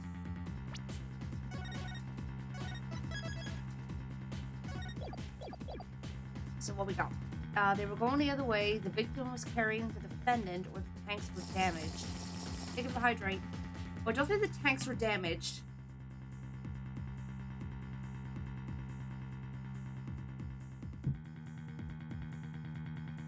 I think the victim was carrying the defendant. Yep, called it. What if it was the other way around? The other way around? Would you care to explain, Mr. Justice? As you can see, Your Honor, both men had their helmets on in this footage. But it turns out this is where our base assumptions went astray. We assumed that it was Mr. Starbuck helping Mr. Terran, but it was the other way around. It wasn't Mr. Starbuck helping Mr. Terran at all. It was Mr. Terran who was helping Mr. Starbuck to the boarding lounge. It was what? It makes sense. Order! Order! Mr. Justice, you mean to tell me that the person on the right in this image is the victim, Clay Terran? It's the only way the riddle of the increase in oxygen level can be solved, Your Honor. At this point in time, the remaining oxygen in the victim's tank was at 50%. And when the victim was found in the boarding lounge, his tank was at 0%. That's right. There's nothing contradictory about the oxygen level decreasing. This means Mr. Terran was alive as they made their escape to the lounge. Silence! How short your memory is. Have you forgotten what you yourself proposed? Even if the victim was alive at this point in time, how did he descend the ladder with his arms full? Objection! Prosecutor Blackpool, you can't hurt me with a broken blade. Excuse me? It's true that we don't know how they got down the ladder. I suppose that matter needs further investigating. But we have proven that Mr. Terran was alive when he reached the boarding lounge. This fact alone shatters your claims and opens up the possibility that the victim could have been killed by a third party. There were two people who claimed to be the first on the scene. But can we truly trust their statements? Let's see. The two people were Detective Candace Arm and Yuri Cosmos, right? You think that one of them might have given a false statement to the police? Yes, it's certainly possible. You might have to do a little more digging. Seems we'll have to hear the testimony of these first two people on the scene. Score! Come to think of it, Detective Arm should be here in court right now. Bailiff, could you please show Detective Arm to the stand? Oh?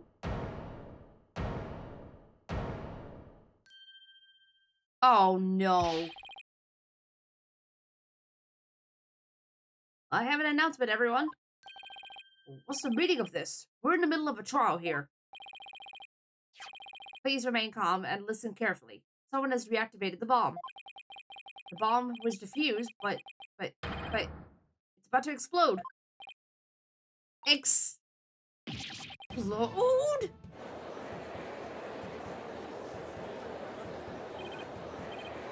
Now? Ah, everybody run!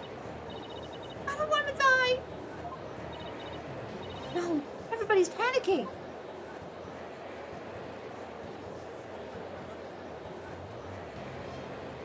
Silence!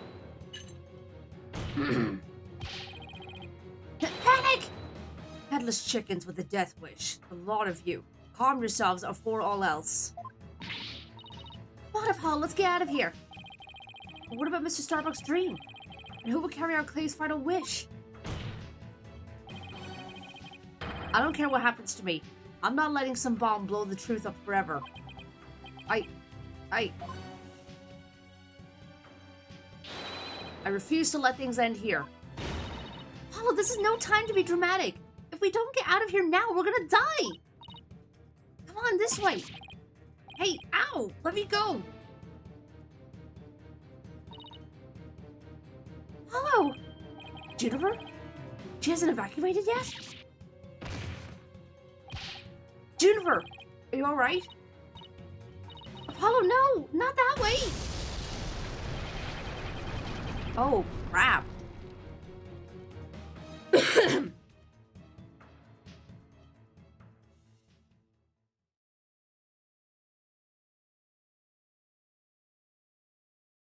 To be continued. Oh my god.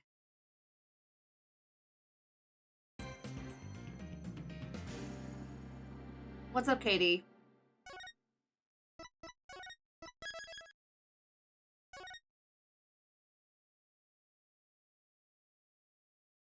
What does it you like to share?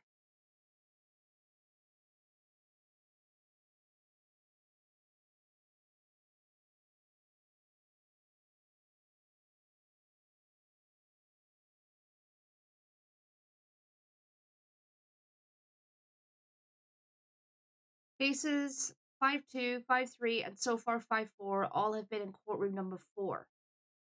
Okay.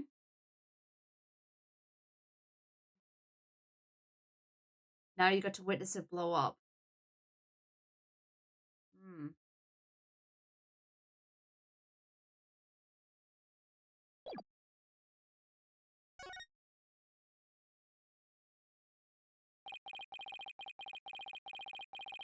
In the middle of the Space Center bombing trial, we had another bombing incident.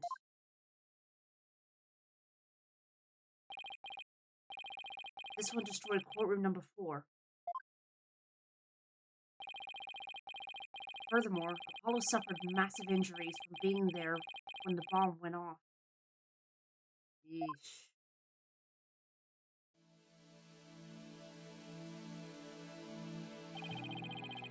Fortunately, Juniper Woods was fingered as the courtroom bomber. You're joking. Oh wait, yeah, no, we did deal with this. I completely forgot. Athena and I knew she had to be innocent, so we took her case on.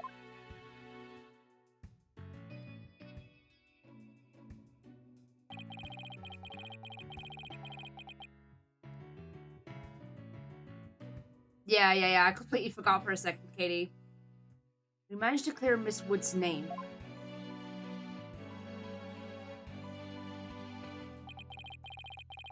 Apollo sustained further injuries when he was attacked by Ted tonight. Right, yeah. I remember now. God, that was a while ago now when we did that.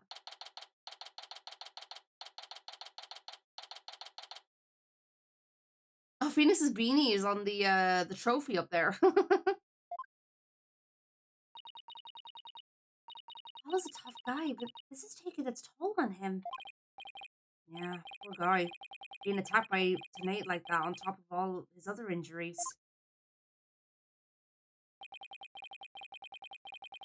Apollo was resting at the nearby Hickfield Clinic. I've had some experience with that place myself. An awful turn of events. I never thought he'd land in a hospital, of all places.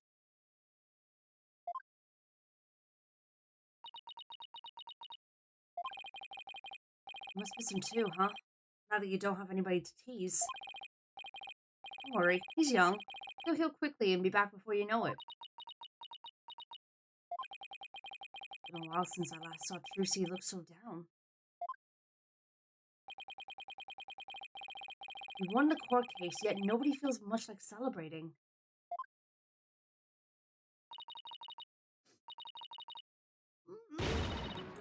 Alright, enough of this, people. This is no time to be moping around. Now dry those tears, both of you. You're the only one who's crying, Athena. Technicalities. Look, we have work to do. We have to take over. Take over what exactly? Apollo Space Center case, of course. As no verdict's been reached, there's still a chance. I agree with Athena. We should pick up Mr. Starbuck's defense. We have to avenge our fallen comrade. Right, Daddy? Apollo hasn't exactly fallen. He's still alive, you know. Good. Now that that's settled, let's get going. Come on, we gotta run. Wait, right now? You better not be running the whole way. There she goes. I better go catch up. Can you take care of the office, Trucy? Sure thing, Daddy. Let's be careful out there. In the meantime, I'm gonna bake some cookies and fill up my magic panties for you. Trucy, not the magic panties. Trucy seems to be feeling a little better. You can always count on Athena to perk everyone up, or everybody up with her enthusiasm. Oh, she's back! Don't mind me, just forgot a few things. Wallet, phone, the documents, my bag. That's more like you forgot everything. You can always count on Athena for that too. Alright, you two. Let's be careful out there.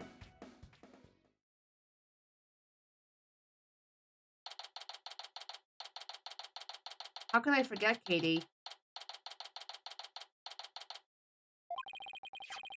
So Reclinus won Solomon Starbuck. He's so famous, even I've heard of him. And that's right. He's a super famous astronaut who works at the Cosmos Space Center. He was actually up in outer space 7 years ago. I seem to know quite a bit about him. I'm all excited to meet the man.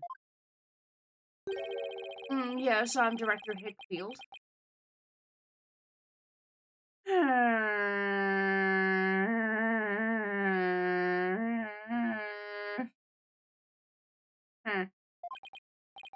Wow, that was the longest sigh I've ever heard. Apollo told me all about you. You're Phoenix Wright, Apollo's mentor, right? Yes, that's right. Mentor has a nice ring to it. Don't worry about a thing, Mr. Starbuck. Mr. Wright and I have got you covered. And you're the new kid that Apollo told me about. Wait, don't I know you from somewhere? Huh? You mean other than at your trial? I don't think so. Guess so. My mistake. Hold on a minute. Do they have a history together?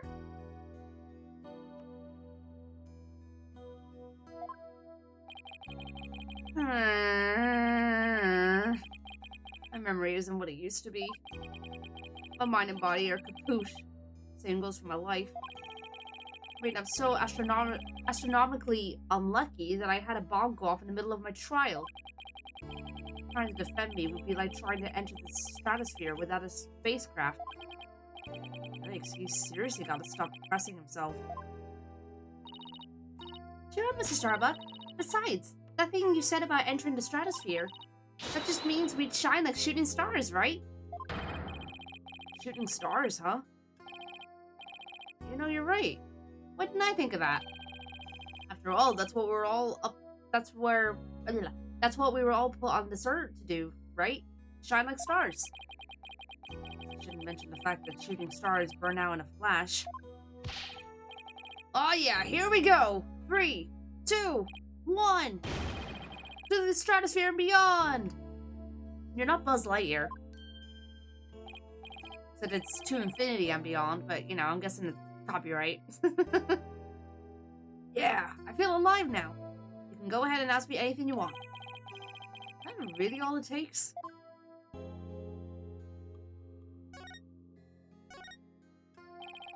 Do you have no memory at all of the incident? That didn't take long for him to go back to being depressed. I'm so ashamed. My memory of the time is as black and clouded as a dark nebula. Still, it's strange you don't remember a thing. Are you sure you didn't take one of those anti-anxiety pills like they said at the trial?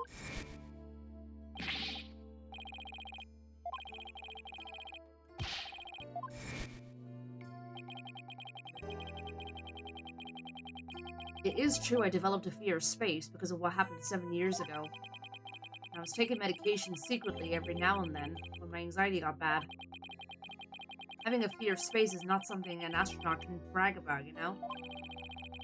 Oh, the so-called Hat 1 miracle? That must have been a terrifying experience. Still an astronaut at heart, come what may. I would never take I would never take drugs that might impede my performance just before launch. That launch meant everything to me. That's more certain than the theory of relatively. Or what the hell was that?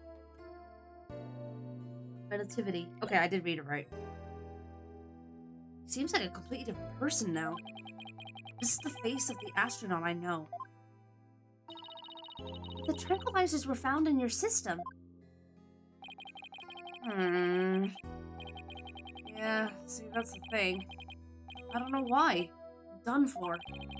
You didn't take them, then maybe somebody slipped them to you? Exactly, that's what I thought. It must have been the real culprit. My medication was in my locker. Anybody could have gotten their hands on it. Maybe the real culprit also planted the detonator switch in your pocket. Yeah, that's gotta be it. I've been framed. I'll say. They even managed to plant your prints on the switch before slipping it in. It's a real possibility. Do you remember anything else that might be relevant? Anything at all? No matter how small. Like about the murder weapon, for example. Right. I think it came from one of the Space Center's utility kits. Utility kits? Yeah. Staff who work on machinery a lot are given these special toolkits to use. All the technicians have them, so I doubt you could prove whose knife it is.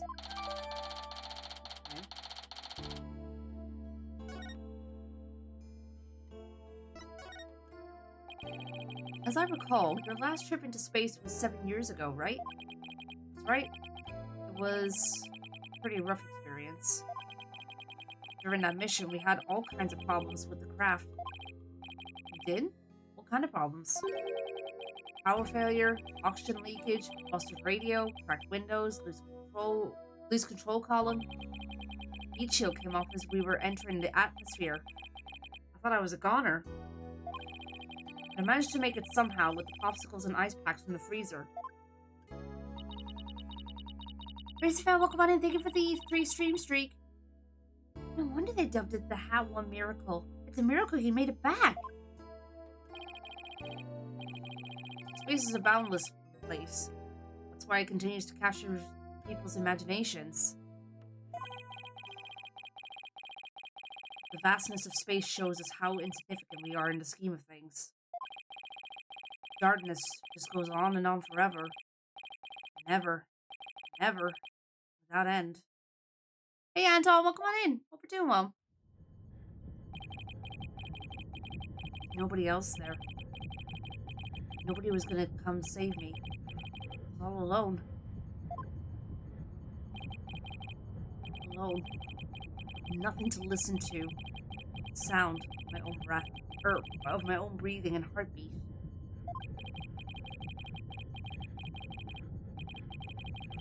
I kept scrambling to make repairs, but I couldn't keep my hands from shaking.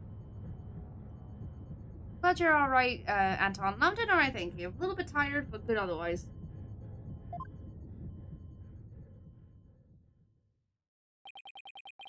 Experience like that would make anybody afraid to go up into space. Yeah? The experience you had, weren't you dreading this mission? What? No way. Of course not. Even now I want to go up into space so bad I could barely stand it. I want to shake off the Earth's gravity. Yeah. At escape velocity and spin around weightless. Oh, thanks for the helium. But you have to admit it was pretty harrowing. Weren't you even a tiny bit afraid? I was afraid. Of course I was. Still am. But space is man's final frontier, an unknown world. The cosmic truth is out there waiting for us somewhere. Cosmic truth, huh? Guess there are people looking for the truth in every walk of life. No matter how afraid I am, I'm sure I can manage. If I give in to my fear, I'll never find the truth. As long as I don't give up, I can keep up the fight. One thing's for sure, Mr. Starbuck's passion for space is undeniably the real deal.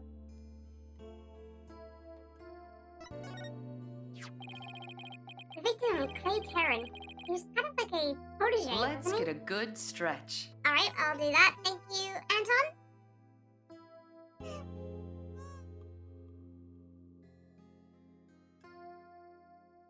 Oh, I gotta stretch my back.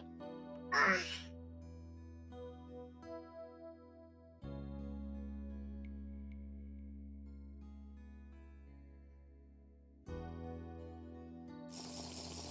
Give him the hydrate as well.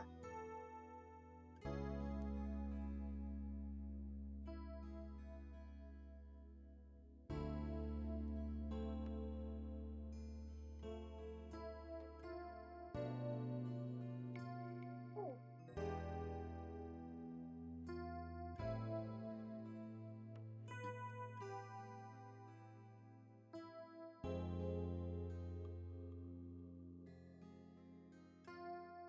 Oh, thank you for that. Oh, I just kind of needed it. Okay. He was kind of like your protege, wasn't he? Well, it wasn't a big, exaggerated deal like master and apprentice or anything like that. But Clay did think of me as his mentor. Mentor and a protege. What a combination they must have been.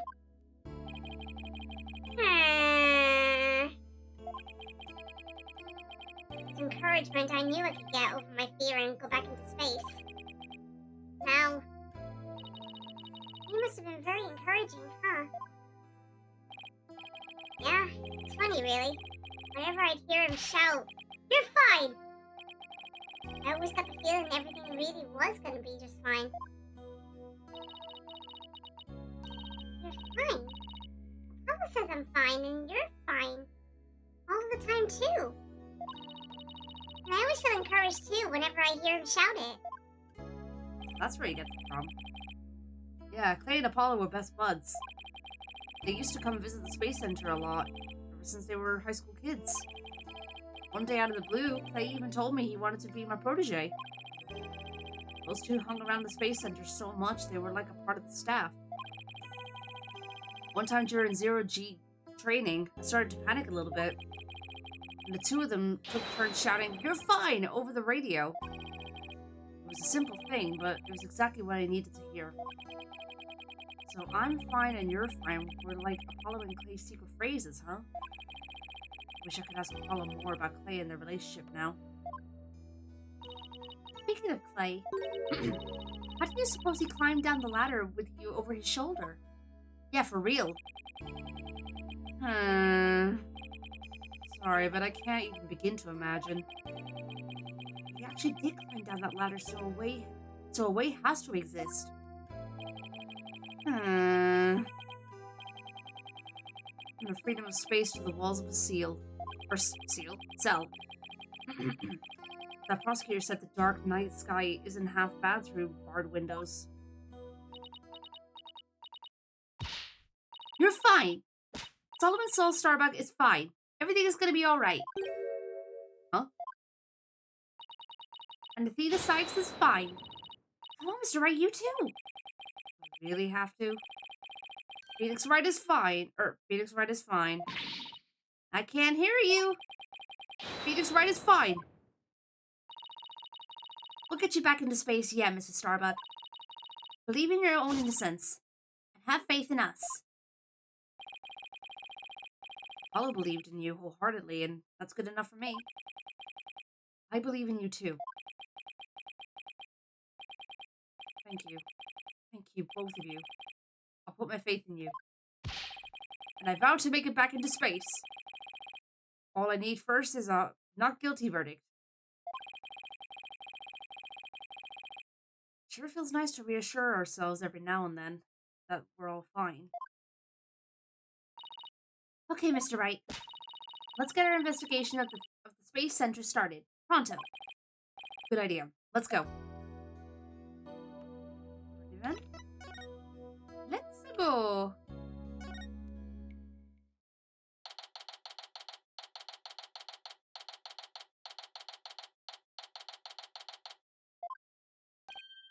Wow, I was wondering what kind of place the Space Center would be. It almost looks like an amusement park of the future. Yeah, I was thinking that too. Yeah. Did you know that they even let the public see the rockets up close? Phoenix Red is fine. Oh, so check it out. Look at how brightly the Gaiaxa logo shines in the sunlight above the entranceway. I really dig the stars and rocket motif it's got going. Gaiaxa, huh? Isn't that the new name of the Federal Space R&D program? Yeah, but why the strange acronym? I mean, what is Gaia supposed to stand for? Galaxy? If that were it, then the whole thing would be something like Galaxy Exploration Agency.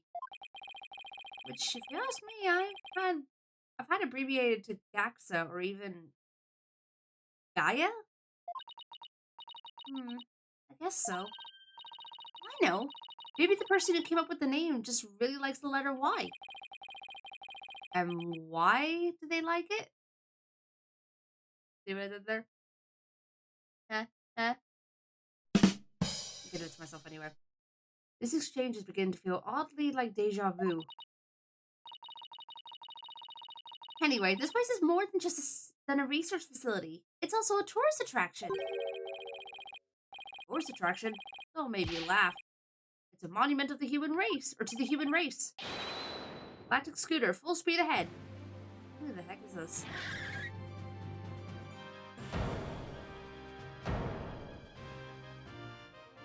Get him? Hey, who's this geezer and what does he want?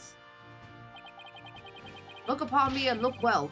Behold the great power of space science. Pardon me, but my glorious name is Yuri Cosmos. Oh! It's like an army veteran and, well, not necessarily an astronaut, but, you know, works for space, at least. I'm the director of the Cosmos Space Center, the center of the cosmos. Plus, that was pretty groan-inducing. If this person is the Space Center's director, then that means... Aha! So you were one of the first to discover Clay's body, weren't you?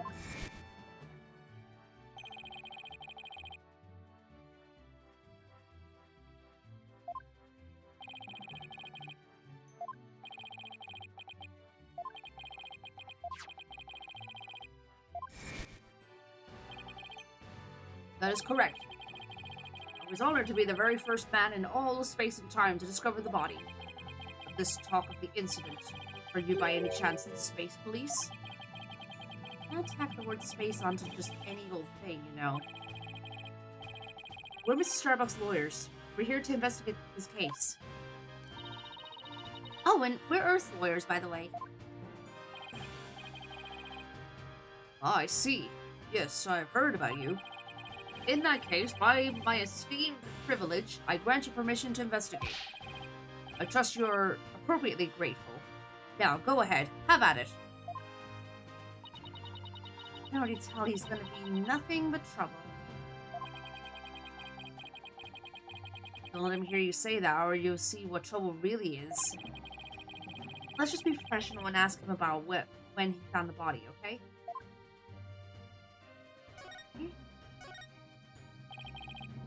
So as director, what do you do here at the Space Center specifically?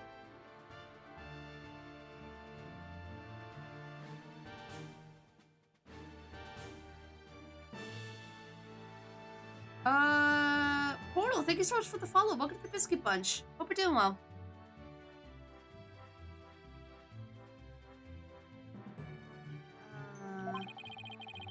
Defend peace across the galaxy and promote space development in this country. No matter what obstacles stand in our way, we keep going, for the sake of mankind. I believe I used the word specifically in my question. Attention all personnel. To your break stations. Prepare for break. I get it. You just wander around and tell people what to do in a self-important manner. That is exactly right. Because I am an important man. My manner is important. That's right. This man doesn't get sarcasm. Well, there's bound to be some people like that here in the boundlessness of space. Thank you for bringing that up, Silver. Yeah, for those that don't know, I do have Halloween/Autumn character here's available. They are available until the 2nd of November, so you've got a little over a week left to get your hands on them if you're interested. So fill out the form or check it out on Coffee, and I'll get back to you as soon as I possibly can. There's loads of options for you to choose from, so yeah, feel free to have a look. What's that? You want to know what it is that makes me important specifically? Wait, no biting. Stop it. Very well, I will tell you. I was the central figure of the Hat 1 project. You may proceed to be appropriately impressed. Now go ahead, have at it. I might be more impressed if I knew what he did for it, specifically. Could you tell us what you know about the incidents from the other day? I refuse. What? Explaining is a job for common folk, not the director of the center of the cosmos. Excuse me? You have your head so far up your ass right now. My testimony, which will go down in space history, will be heard in the courtroom. What? So does that mean you'll be taking the stand tomorrow? That is correct. I will be the most glorious witness in the history of mankind. Bruh. I'm not sure if he really understands what being a witness is all about. Looks like Director Cosmos is the type that only talks about what he wants to talk about. And let's at least try to ask him about the things he might be willing to open up about. Okay. The Hat 1 was a rocket that was launched into space 7 years ago, correct? Despite numerous problems, it somehow made its way back home? I suppose it is part of my job to educate ignorant young folk like you. Wow! Not everyone is into space, you know. Like me. Very well, I will impart to you the complete story of the Hat 1 project. Thank you very much. Hat 1's noble mission was to collect samples from an asteroid, and Mr. Starbuck was the pilot for that flight. Eventually, the Hat 1 reached its planned orbit. From where it launched the Hope probe towards the asteroid belt. From there, the Hope probe began its long, lonely journey into the far reaches of space. Then, after a terrifying struggle, Hat 1 returned safely to Earth. That struggle was when the incident known as the Hat 1 miracle occurred. That struggle was when the incident known as the Hat 1 miracle occurred, right? Correct. And it truly was a miracle. Of course, they just had to turn the ordeal into a movie. As for the Hope probe, it did eventually arrive safely at its destination. It obtained a few samples from the asteroid and returned to Earth but a few days ago. So what kind of samples are they? What's in them? The samples are scheduled for analysis in the near future. We haven't had time since that just came back the day before Terran's murder. Regrettably, we've had no time to inspect the samples due to everything that has occurred. This puts our space development program ahead of other countries by several years. That's quite impressive. I guess this guy isn't just a loudmouth braggart, after all. In the golden age of space development, our predecessors were successful in bringing a moon rock back. That is the greatest achievement in the history of the Space Center. The public fell in love with space and all of its glorious potential. Moon rock, huh? I remember that being big. Our endeavors with the moon rock live on in our work with those asteroid samples. I want to bestow new hopes and dreams for the future upon mankind once again. My mission, as the man who stands at the center of the cosmos. I hear there's lots of research into moon rocks and stardust from asteroids these days. They say the results could potentially have a huge impact on all of civilization. Yo-Yo, welcome on in. Thank you for the 3-stream streak. Appreciate it. It's like we're in a new space race with every other country out there. What? Bite your tongue. It's not for anything so base as money or politics. It's all for the brilliant future that awaits mankind, and all for my illustrious mission. With the recent budget cuts, my staff tells me finances are tight, and I won't hear it. I guess even a space program has to watch the budget. By the way, you seem awfully knowledgeable about this kind of thing, Athena. Huh? Oh, well, I thought I'd better brush up. For the case. Not so. Well, I'll be on my way. As you can see, I am a very busy and very important man. Electric scooter. Fire up the main engine. Max battle speed. And engage. This thing is surprisingly fast. Guess we better get going too. You bet. Let's make it so. Okay. Go to the boarding lounge.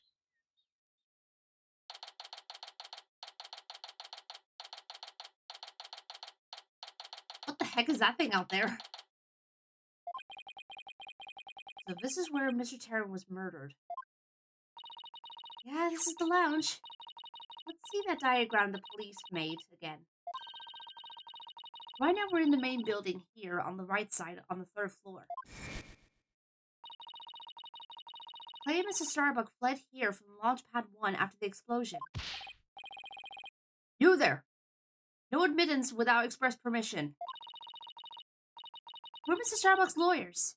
We've come to investigate. Sorry, nobody gets in without permission. Not even the police superintendent. There we go.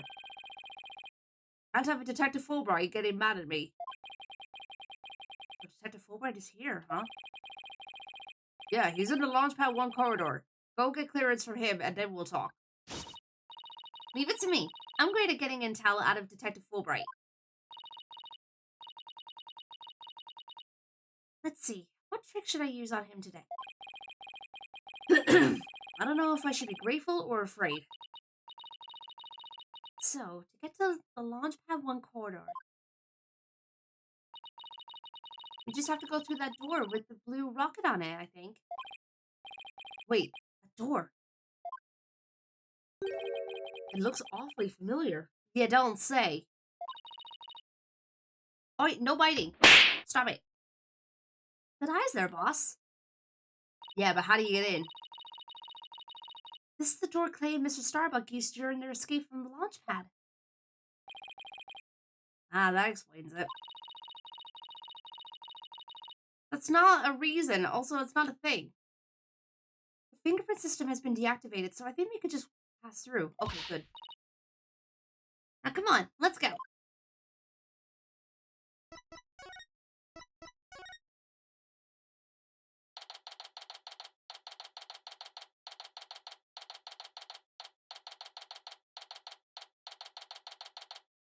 No biting. Stop it.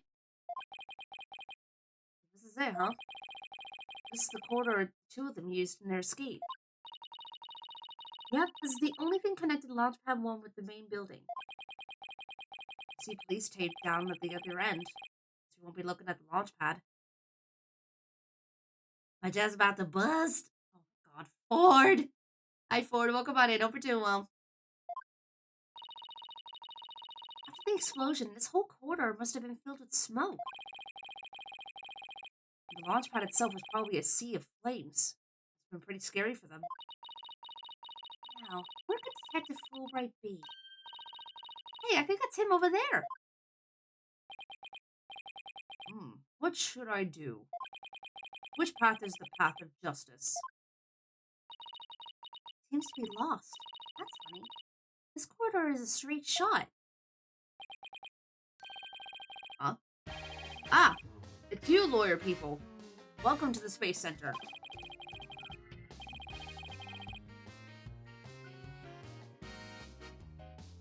Enjoying a relaxing day off, are you? Here for a little rocket sightseeing? We're here to investigate the scene, same as you. Do you have any info to share? Boss, if he acts all reluctant to give us information, we hit him with the whatever shall we do act. I'm sure he'll fall for it. Got it? Are you trying to catch the unruly family dog here or something? Info on the case, huh? Alright, I'll gladly share some with you. Huh? What just happened? Detectives and lawyers seeking truth and justice side by side. I like it. Just take whatever you want from me, you info bandits. I'm in a generous mood today. I don't know. There's something weird about Detective Fulbright today. But we need information, so let's run with it. You say so.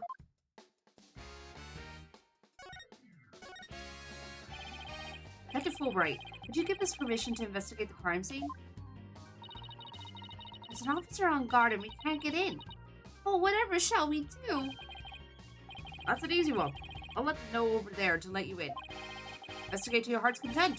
Take a week if you need it. A month even. Shall I have some snacks delivered? One of my men gives a mean neck rub. No. That's okay. But thanks. Definitely not the Fulbright I know. That Fulbright is acting sickeningly sweet. It's kind of gross, actually. Do you think he hit his head or something? Who knows? Whatever the case, it's making our lives way easier.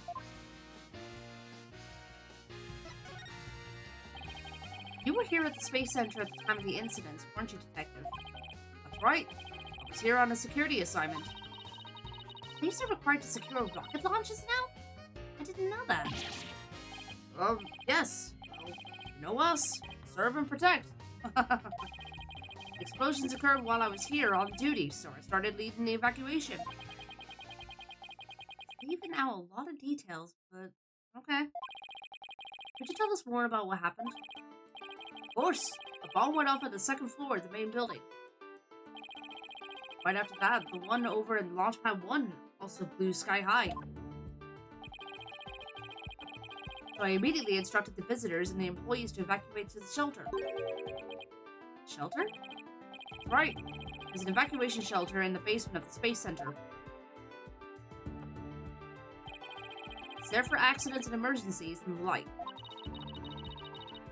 So where were you when the first bomb went off? I was on duty on the 4th floor. It was quite the madhouse, I tell you. The elevator wasn't working on account of the explosion. The stairs on the 2nd floor were destroyed, so we couldn't go that way. And wasn't it impossible to get down to the basement shelter? No, we lowered an emergency ladder from a 4th floor window and escaped that way. It was a folding ladder, so it wasn't very stable, but at least it reached the ground. After I secured the ladder, I left to take another look around for any other survivors. Once everyone else got out safely, I made my way down. I made my way down too and headed to the shelter. Wow, what an ordeal. Climbing down an emergency ladder kind of sounds fun. No, it doesn't. Thank you for your answers, Detective. They were very helpful. Just a moment. I have some more information to share with you. Don't tell Prosecutor Blackwell, okay? Wow, and Prosecutor Blackwell usually has you on a short leash, too. Well, never mind that. I thought you should know that there was a witness. Could you tell us more about this witness? Sure thing. The witness was a Space Center employee who was on the 4th floor. While she was climbing down, she looked through a window in the 3rd floor lounge. So she was looking into the crime scene from the outside? That's right. Just a matter of chance that she saw something important. Not that I know what she saw exactly yet, though. You don't? That's the most important thing of all. Don't you worry. I'll get around to interviewing her soon enough. She should still be somewhere here in the Space Center. You might even run into her. Fourth floor employee, huh? Alright. Thanks for the info, Detective Fulbright. Gee, you sure are being cooperative, Detective. A little too cooperative, even. Oh, got my nose. Yes, well, actually, Something you can't talk about? Yeah, something like that. Anyway, never mind. Don't worry about me. I'll be on my way now. What was that all about? Something is definitely going on. I'm gonna get it out of him the next time I see him. Okay. I'm not sure he'll talk about it, though. Well, we have permission to investigate now. Let's head back to the boarding... I was about to say tongue. The boarding lounge. Yeah, the boarding tongue. Yeah, that makes sense.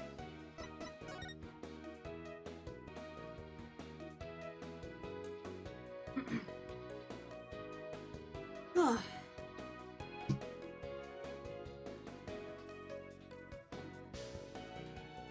gonna do something in the meantime.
Showing just showing Hama the art prize that I was working on. So I'm still doing art raffles for the subathon, which I'm pretty much like caught up now. I've got one more to finish, and then I think he might be offering some more. Like we talked about offering some more art for his subathon. So it is very possible I might be doing that.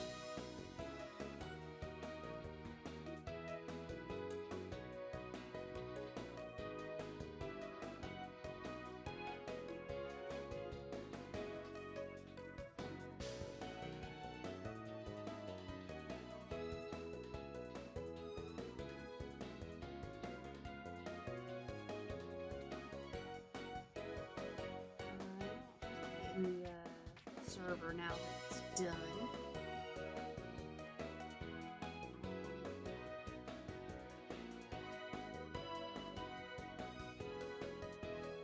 Wait, I still need to post the other ones.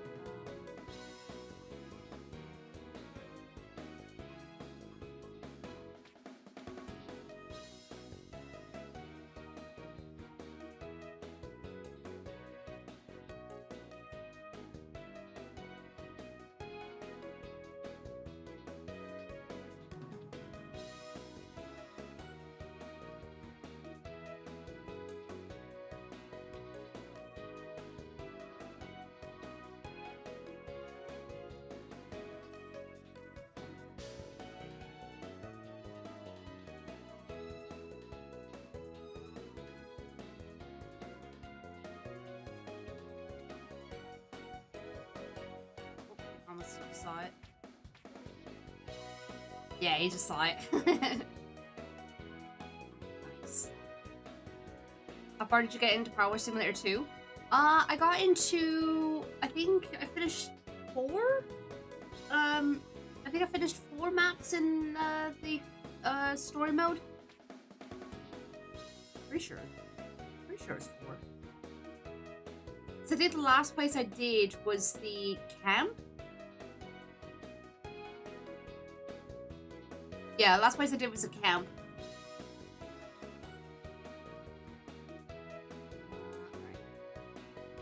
I'll post the art on the Discord, so if anyone wants to see that, then they can. Oh! Sorry, I'm wrong. The Art Deco house, that was the last one I did. Sorry, I completely forgot about that.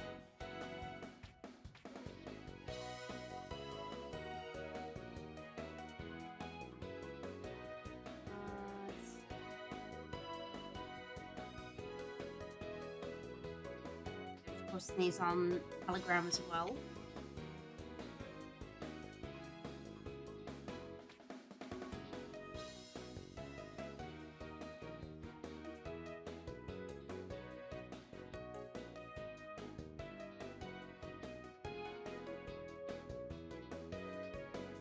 Which, by the way, guys, if you didn't know, I do have a Telegram group thing. So if you guys are ever interested in seeing the art that I post on there, !Telegram. It'll take you to the group. So I'll post like any updates for commissions, shop updates, and I'll post my art on there as well. So if you prefer to use Telegram over Discord, then yeah, you can see it on there.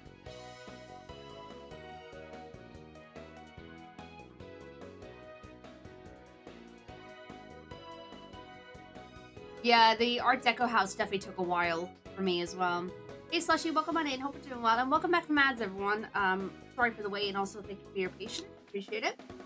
I was just posting the art on the Discord and Telegram group while we're waiting, so... Ow! And yeah, thank you, Silver. Yeah, that's the link to the Telegram group if you guys want to keep up with the art and whatnot on there.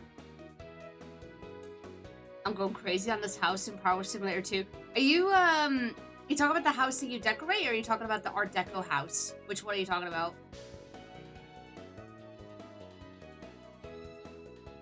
Wait, get off my throne, Slushy. Art Deco? Yeah, that one was very time-consuming. Alright. Oh, back to the game.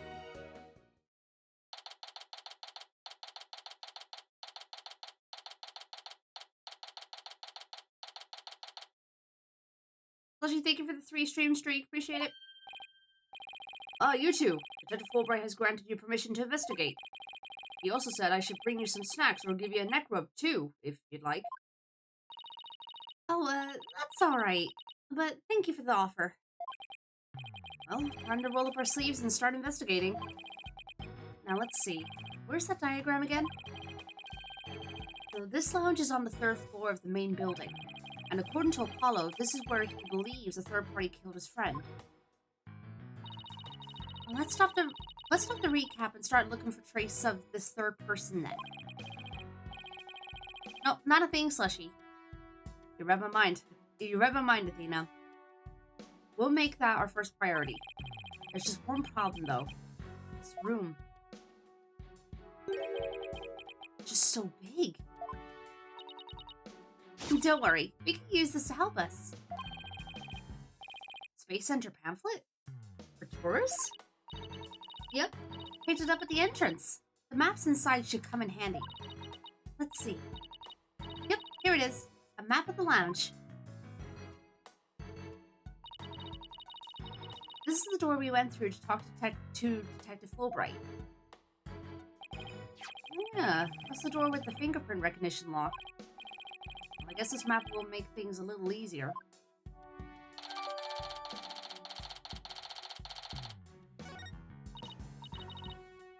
Yeah, no more excuses. Let's track down the third person. Wait, there's just one more thing. What's that strange creature moving around outside the window? Are we only now just addressing it? Oh, boss, it's just a holographic image. Oh, yeah, I knew that. It's a relief. There should be a button somewhere in this room to turn the image on and off. That's what it says in the pamphlet, anyway. The only reason you're so eager to start is so that you can push that button, isn't it? And what's wrong with that? Let's just look for the button while we're looking for clues. Alright, fine. Let's get investigating. Tell me to do that. Damn it.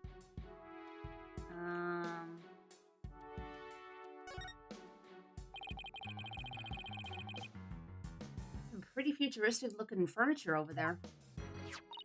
According to the pamphlet, those are no ordinary chairs. They're like amusement park teacup rides. You can power them yourself, it says. If you spin the table, your chair spins too. Why would anybody want to have something like that here? It's for astronauts who have trouble with the device on the ceiling. No vertical spins. It says it's a training device that's easy on the eyes and on the body. The person really calls themselves an astronaut if they can't handle 0G?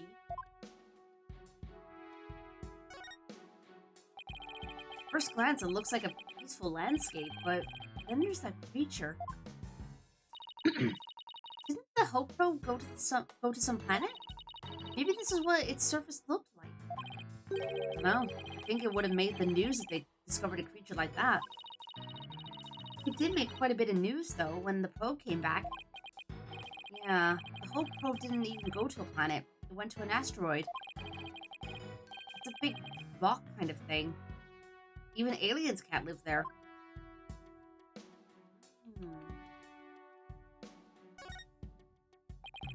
No matter how I look at it, all I can think of is a torture device. But I guess it's a training device for getting used to zero gravity? Uh-oh, Tina has an odd glint in her eye. Is she thinking about trying that thing out? Stop her, but I'm afraid she'll just outmuscle me. Hey, Mr. Wright, look at that thing up, or look at that out there. Oh! Some kind of fragment? It's stuck in tight. So that's what the glint was all about. That color looks familiar. I think it's part of an oxygen tank. I think you're right. But if that's here, it means Clay's tank ruptured after they arrived at the boarding lounge. So Prosecutor Blackwell's theory that Mr. Starbug dropped Clay down the ladder must be wrong.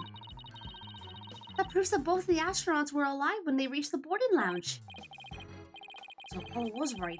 See that the murder wasn't the launch pad. Way to go, Apollo! We're not gonna... Oh, they did say it was stuck in tight, so never mind. So it looks like there are 3 doors that lead in and out of this room. Well, let's check. Drum roll, please.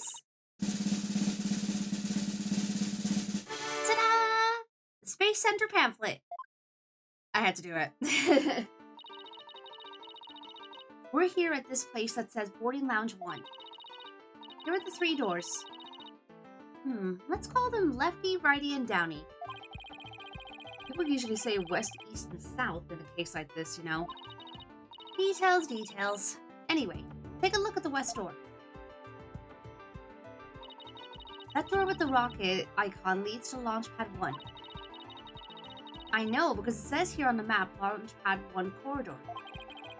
So that's where we were with the detective. It was filled with smoke after the explosion. Right. Next up, the right-hand side of the map, or east in your world. That's the door with the satellite dish icon to signify communication, aka the control room. Yep, definitely says control room. Looks like it has another door on the opposite side. They communicate and exchange information with rockets and probes in space from there. So it's the center of the Space Center. Space Center, if you will. Everybody start to talk like Director Cosmos after they've been here for a while. It seems that they built a new command center on the 6th floor. That's where they used for the Hat-2 mission, so this control room was empty at the time. I've always wanted to see the inside of a mission control room. Since we're here, I'd love to do that too, but it doesn't look like we'll be able to. They want to keep curious kids like you out. The door is protected with fingerprint recognition. Only the director can go through. That much security, I'm definitely not the one they're looking to keep out, Athena. So apparently, the lock is also hooked up to a backup generator in case of emergencies.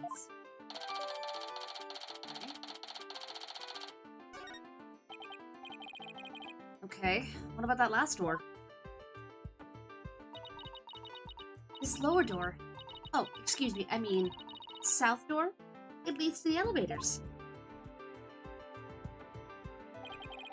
This is the door we came through when we entered this room, right? Yep, and of course there was no fingerprint recognition device, so it's open to anyone. The elevators weren't working at the time due to the explosion. Well, that's about it for the three musketeers of the boarding lounge. Thanks. Understanding the layout of the lounge should help us understand the case. That's why I thought we better have a good grasp of where all the doors go. Okay.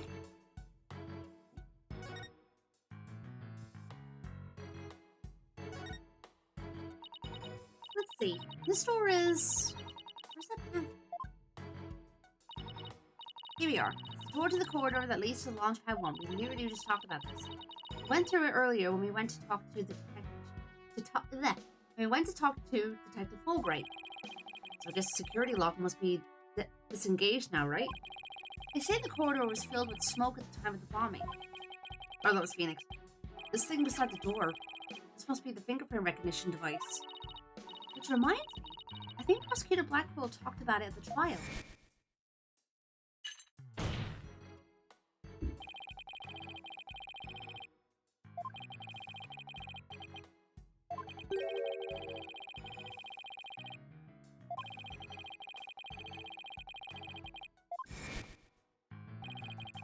And does this mean that the bomber's prints were verified by the system? The number of authorized personnel was supposed to be really small.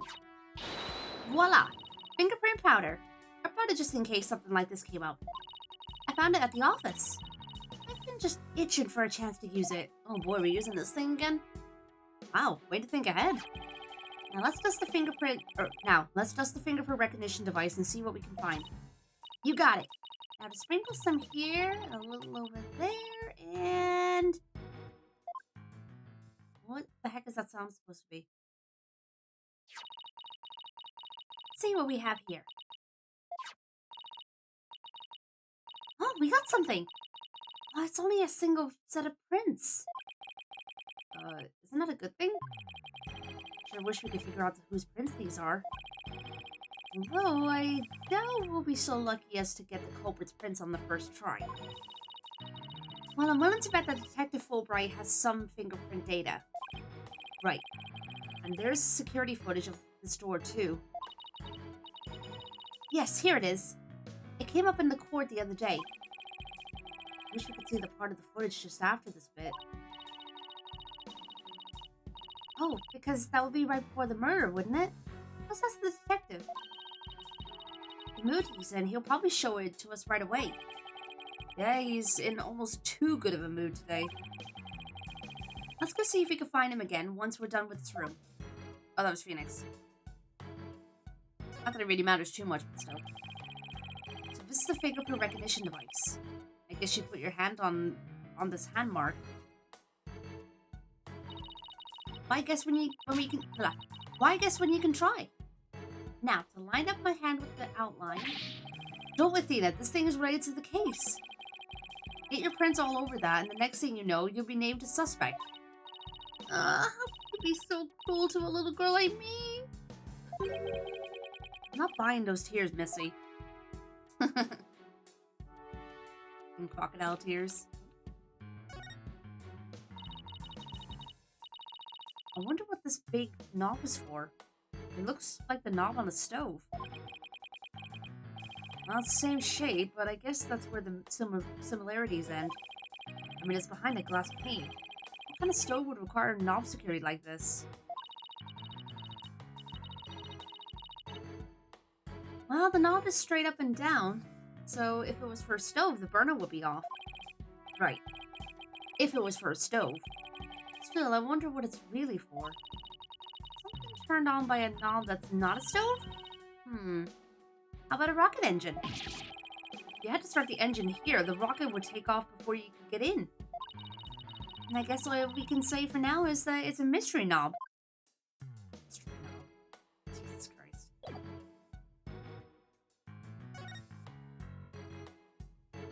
What is this thing?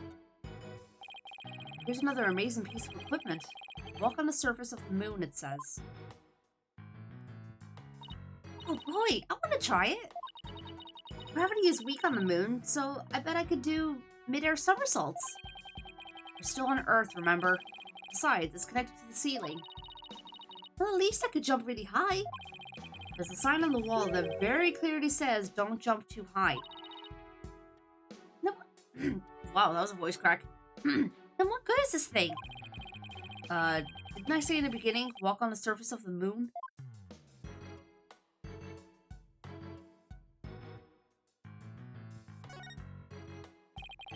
Here's another amazing... Wait. Why was that acting as if it was new?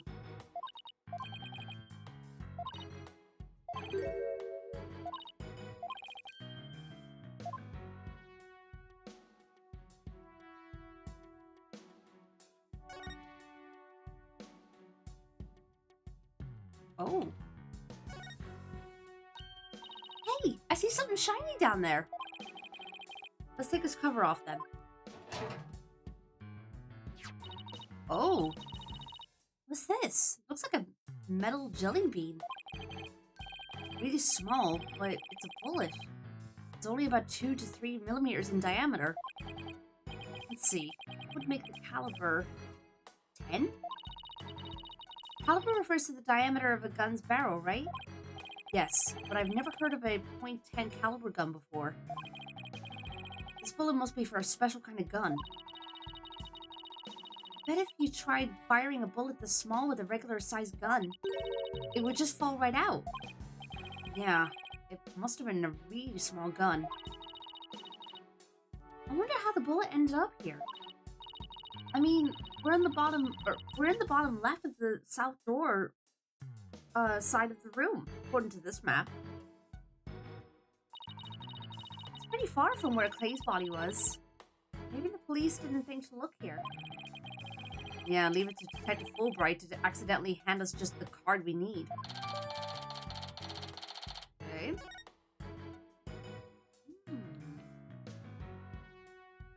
Interesting. Very, very interesting. What's this? Trapdoor? It's a trash chute. The cleaning robots throw the garbage out from here. Robots do the cleaning? What a futuristic world we live in. I just hope they don't revolt like they do in science fiction movies. No way. All the robots here are very nice. Actually, wasn't there one in the Launchpad 1 corridor? You can go say hi to it if you want.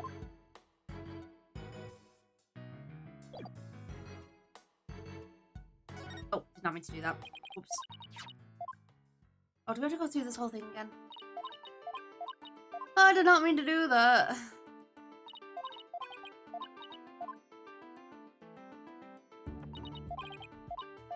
Come on. Yeah.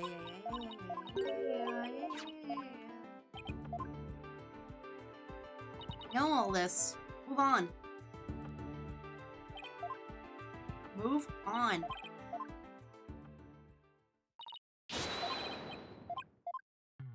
There we go. Jesus. Okay. Oh,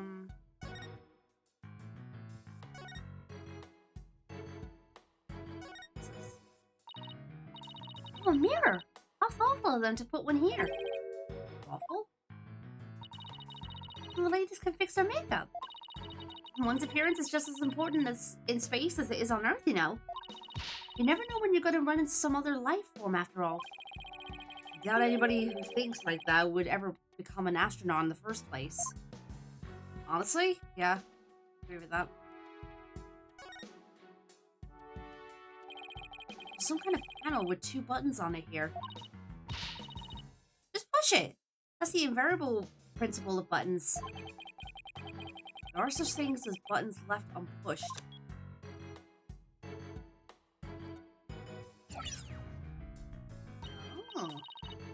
the giant holographic image disappeared. Yeah, though that side of the wall seems kind of barren without it now. Still, let's see if we can find anything new with the image off.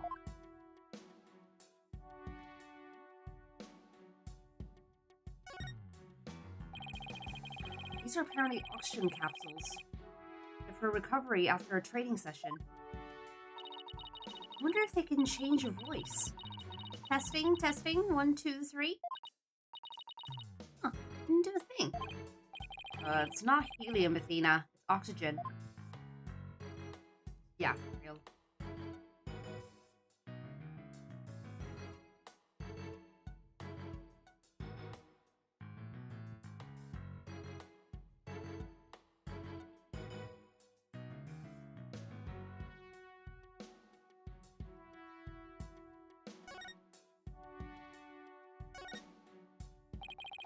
Holographic image off, the screen is completely black, which for some reason makes me think of losing an argument to Prosecutor Blackwell in court. Well, at least it's got my brain revved up. I come up with my best ideas at times like these. Okay, if you say so. Oh, we didn't see that before. So this is where they discovered Clay. Yeah, he was already dead when they found him. Let's take a look at the photo. Was that there the entire time? Like, were you able to see it before, or was it just that bright that you just couldn't see it? He was stretched out like this and... Huh? What's that thing that looks like a thermos? That's the thing that Prosecutor Blackwell mentioned when I was in court with Apollo. He said that it contains asteroid samples. Oh, right. Director Cosmos mentioned something about that too, didn't he? They were brought back only 5 days ago by the probe that the HAT-1 launched. I wonder what they look like. Do you think they'll let us see? Let's think about that after we've solved the case, okay?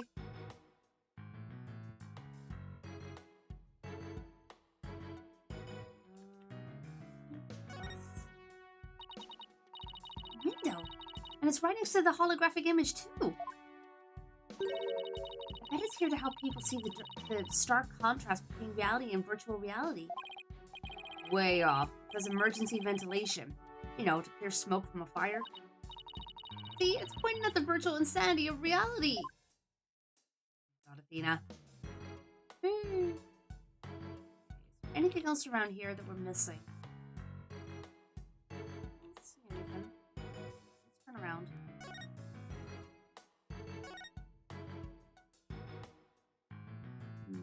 Oh, that's new.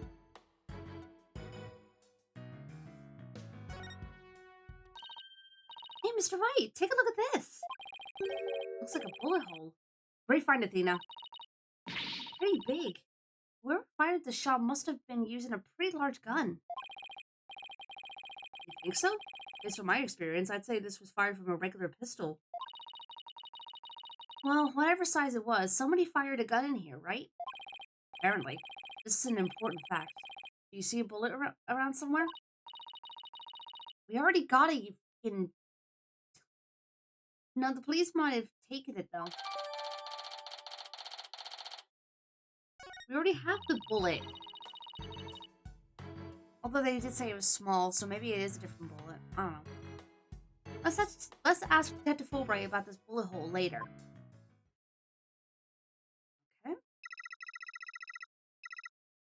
Welcome to the Space Center, guests. Welcome. Yikes! What in the world? My name is Ponko. Ponco. Ponko! Are you sightseeing? Are you lost? Are you looking around? Choose one. I will guide you. It's a robot? I am not a robot. I am Ponko. Psychological observation and navigation companion. Ponco. Ponko. Well, I'm glad we got that cleared up. Oh, Ponko, I miss you. Huh? Do you know this thing, Athena? Oh, she, showed us around the last time when I came here with Apollo. Oh, you're such a good girl, Ponko. But That's a good girl. Oh, thank you. Thank you. I'm so happy. So very happy. Wow. Guide robot. This is pretty cool. My name is Phoenix Wright. Nice to meet you. I don't know you. I don't know you. Huh? Ouch, that hurt. Oh, she has to register people she meets for the first time. Please register him, Ponko. Certainly. Commencing guest registration. Please tell me your name. A nickname is fine too. His name is Phoenix. A bit overly familiar, but I'll allow it. Phoenix, please let me get a good look at your face. Oh, sure. Registering. Facial registration sequence complete. We are now officially friends. Nice to meet you, Phoenix. Huh, this robot is pretty cute. You made a friend, boss. Isn't it great? Phoenix, Athena, allow me to guide you. Right this way. Oh, goody. Let's go, boss. Go where? 45 high, well, come on in. Hope we're doing well.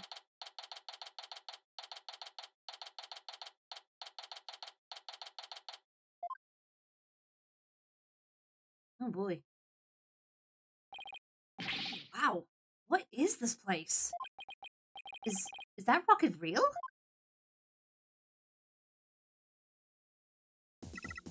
Welcome, welcome. The Space Museum is open to the public every day of the year from 9 a.m. to 7 p.m. Learn about the history of our nation's space development and the Hat 1 project. The rocket is just a replica, but it's the same size as the real one. Space Museum. Oh, here it is on the map. Okay, so it's on the exact opposite side of the main building from Launchpad 1. Okay. Ask me anything. Anything.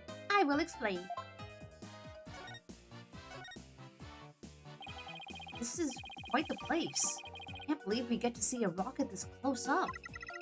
This is a replica of the Hat 1 that was launched 7 years ago. It's exactly like the real Hat 1, inside and out.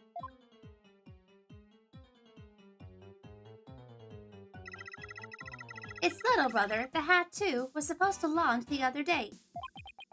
I wonder if Ponko knows why the launch was concealed. Or cancelled, rather. Over there is an exhibit about the launch 7 years ago. Check it out. Check it out.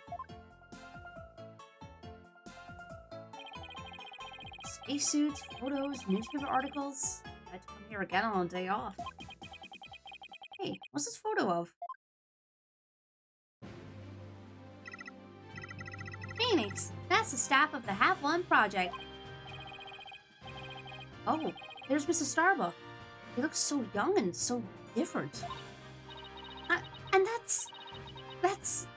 What is it, Athena? Is something wrong? Oh, nothing. I just thought Mr. Starbuck looked really young too, that's all. What is she seeing? I mean, we've got Clay over there.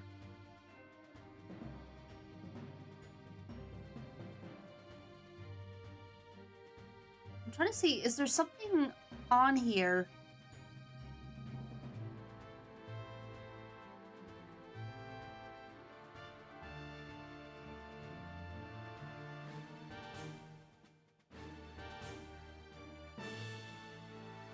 I'm trying to see, is there anything here that's connected to Apollo?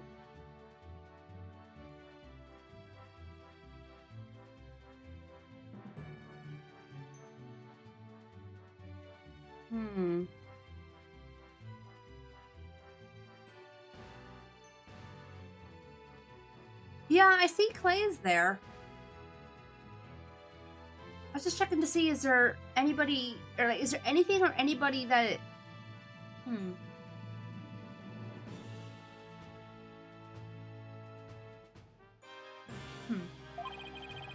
Well, it was 7 years ago, after all. To the young guy standing next to Mr. Starbuck. Hey, Taryn.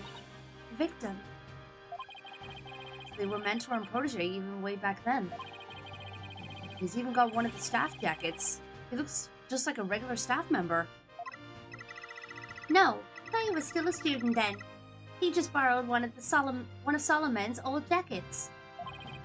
Ah, okay. That makes sense. Clay would have still been in high school 7 years ago. Everybody looks so happy. The Space Museum is great. What fantastic exhibits. This area used to be Launchpad 2. That's why the only entrance is on the 3rd floor. Wouldn't it be better if they just made a new ground floor entrance instead? There was talk of it, but they had to scrap their plans because of the budget cuts. Budget cuts! Budget cuts! We need more money! Money! Who would record that kind of information into a guide robot? While it was in space, the Hab 1 launched a probe called Hope. The Hope probe The Hope probe collected some samples from an asteroid and returned 5 days ago. That's what Director Cosmos said too. He told us it came back the day before Clay was killed. And here it is, the Hope Space Probe. I think I've seen that logo somewhere before. Let's see. Oh yeah, the capsule that the victim was carrying. I think it had the same logo. I think it could be seen on the photo, or in the photo attached to the autopsy report. Maybe she'll give me some more info if I show it to her. Okay. The way the Space Center launchpad is set up is really cool. Would you like me to tell you about it? Would you? The setup of the launchpad? The gentle on my spiky hair mind. I want to know. I want to know. Phoenix wants to know too. Now Athena's got a case of punkoitis. Hooray! I will tell you then. The rocket is built right inside the launchpad structure. When the rocket is complete, it's moved along with the launchpad over the rails. And brought into position at the launch site. Isn't it cool? Isn't it? We used to have a big budget, so that's how we could build it all. Very cool. Grand setup that suits an important place like the Space Center. Guess everyone is hoping for a bigger budget next year, myself included. I'm guessing the whole thing is operated from the control room, huh? That is it. That it is. But it can also be operated from the new command center too. Either way, the safety lock in the boarding lounge has to first be disengaged. I guess before a big move like that can be carried out, there are all kinds of procedures. I would love to see the launch pad being moved. When's the next one scheduled for? Searching data. All future plans have been put on hold. Because of the bombing and the murder, but it's perfectly understandable. Well, when was the last time it was moved? Searching data. I'm sorry. That answer isn't in my answer database.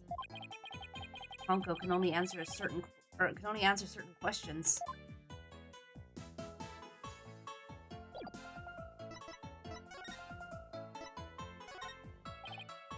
Honko, do you recognize this capsule here in the top right?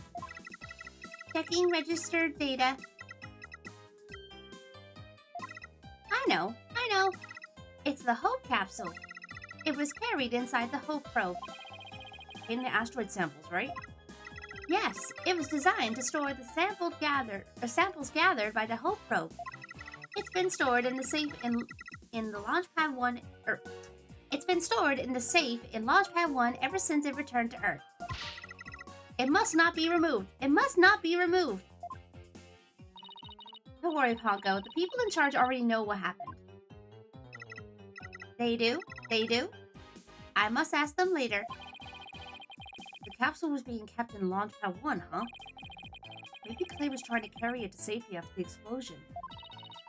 Space Center staff must have been really excited to finally get the capsule back. But it's a pity that this incident occurred before they got a chance to check the contents. Well, the police took it as evidence, so they'll have to wait a little longer.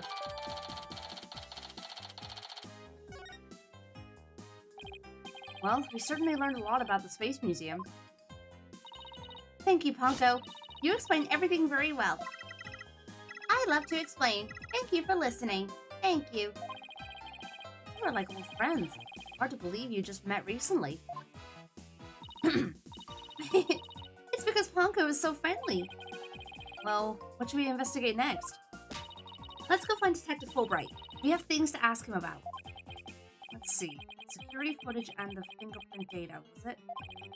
Okay then. Let's go back to the Launchpad 1 corridor. Bye, Ponko. See you later. Come again. Come again. And don't forget to visit the gift shop. Oh, Ponko. Dick and Siren life. We're all forced to lead. What?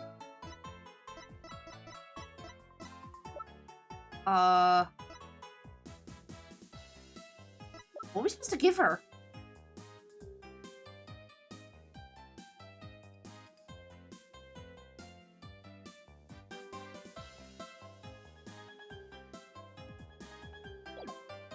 Okay. Oh, wait. Duh. I forgot. I was about to say, I was like, wait, we have to give her something? Excuse me? My brain just went... Alright.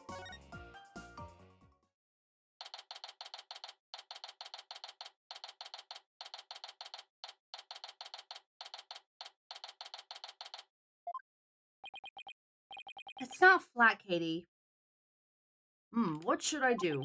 Which path is the path of justice? There's Detective Fulbright. He still seems to be lost, even though it's a straight corridor. Hope he's still in a cooperative mood as well, then. If he doesn't cooperate, then I'll just have to use my powers on him. You mean that lady in distress bit? That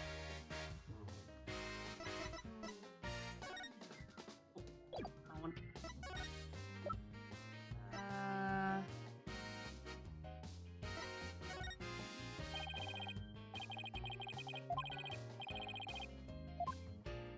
Okay.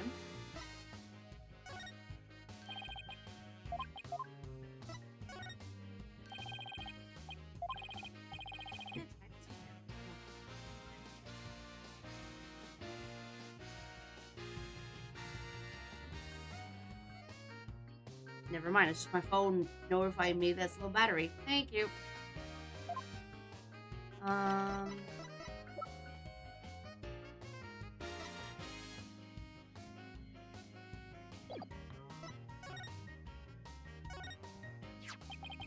We found a bullet hole in the wall at the crime scene.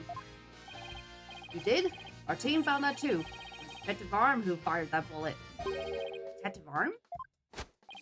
That's right. A warning shot for the defendant. Is it really such a high-threat situation that she needed to do that? Well, I'm afraid I don't know the details. What with Detective Arm gone and all. I thought there were two people who discovered the crime scene together. We already know Director Cosmos will testify, so tomorrow will be about what he knows. Hey, you're pretty smart. That's exactly what we're planning to serve at the main course. It goes down easy.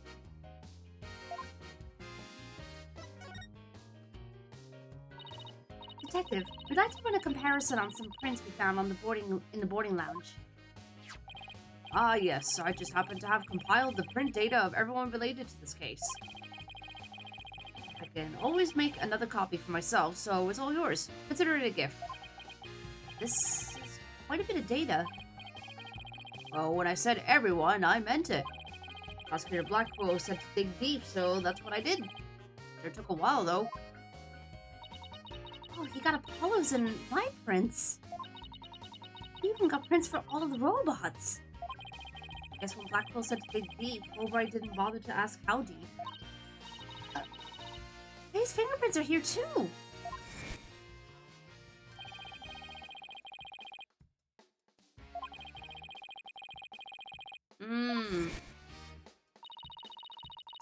gave you took off his glove to get his fingerprints.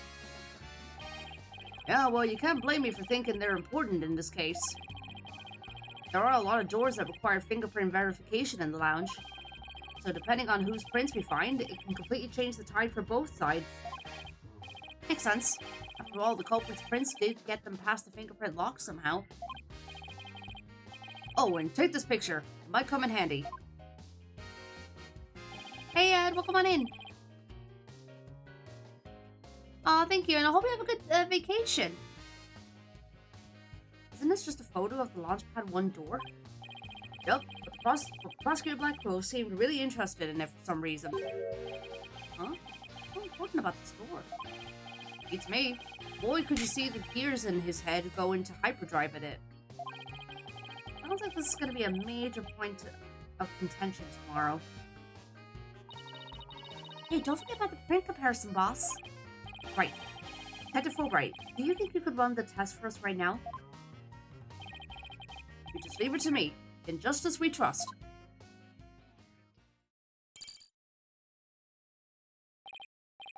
Okay, here we go. Well, it looks like it was Mr. Starbuck who opened that security door. He must have opened it when they went to go board the rocket. His heart must have been full of hopes and dreams for his space adventure right then. Okay. See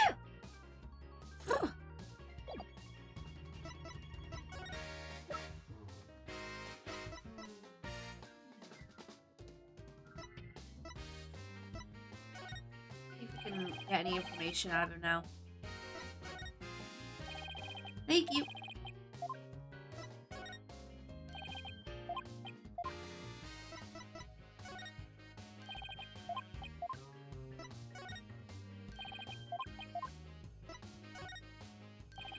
I'm just seeing if there's anything new.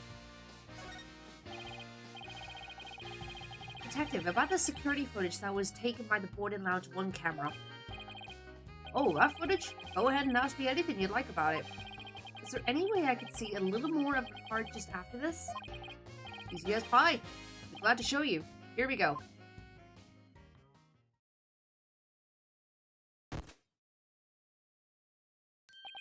Huh? The screen went black.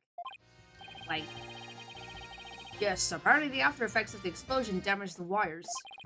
So there's no footage after this point. Why didn't you just say so from the beginning? Yeah, honestly, they could have just said that instead of wasting time. Something definitely seems to be up with you, Detective. You're unusually cooperative. Well, I just figured if we work together, we'll get that much closer to justice, right? It seems like something's really been bothering you. You don't have some ulterior motive, do you? What? I don't know what you're talking about. I would never do anything like that. Oh! The Cyclops are back. Been a while. Those are definitely Cyclops. Did you just spell psyched? Is there something I should be psyched about? No, Cyclops. It's a system of locks on the secrets in a person's heart. I can see when people are trying to hide those secrets by using the power of this Magatama. Huh? Is it a good nap? It should be there. I need to get around to cleaning this apartment.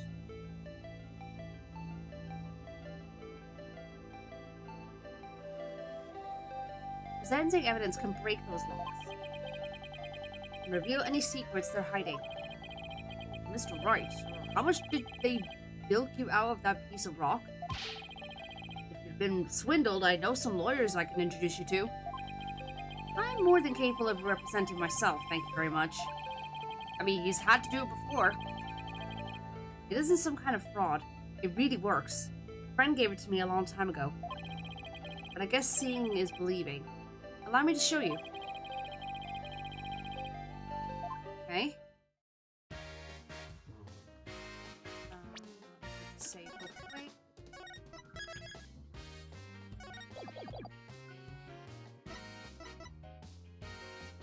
Take that! Here we go.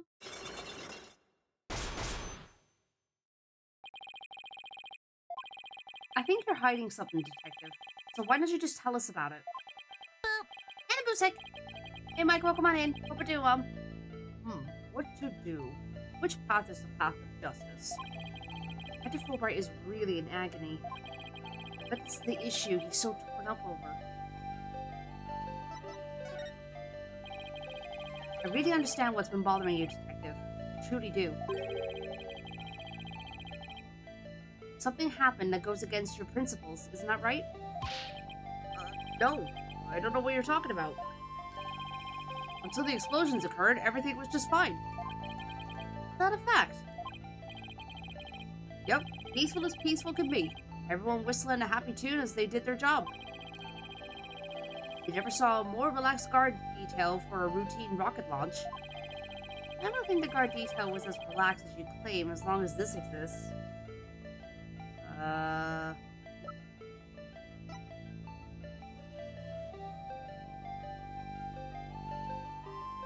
think it could be numerous things.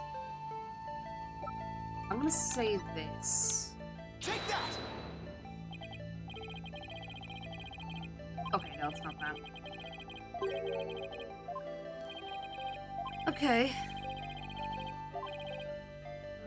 Don't think the guard detail was as relaxed as you claim, as long as this exists.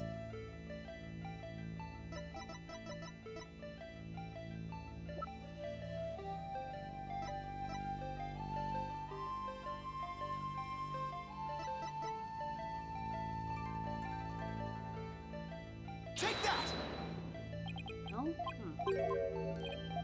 Didn't want up today? Oh, I know the feeling.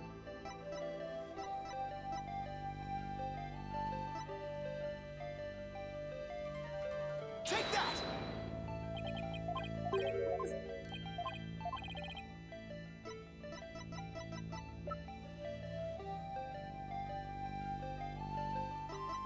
Take that!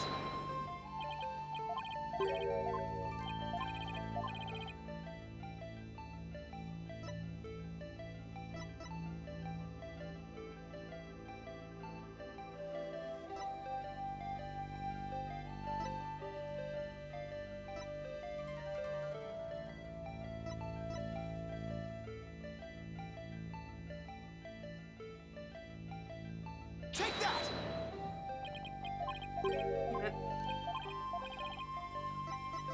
Which one? I'm just. Okay, there we go. Jesus. I wasn't sure which one it was. Before the explosions, what was supposed to happen here was a rocket launch. And yet security was so tight, they even brought in a special task force. I'd heard us describe that as a relaxed guard detail. Now, hold on just one moment. The entire nation had their eyes on this extremely important rocket launch. That's why I was called in on a special security detail. As versatile as you are, I can certainly believe that that's true. But I say it's very strange that this person would be part of that detail from the outset.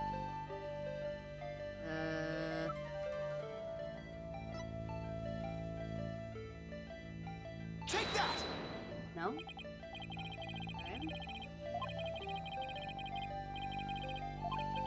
Okay.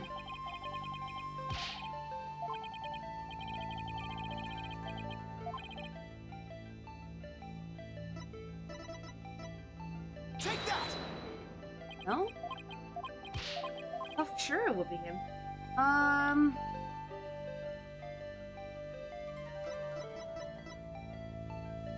Mike, thank you for the 3 stream streak. Appreciate it.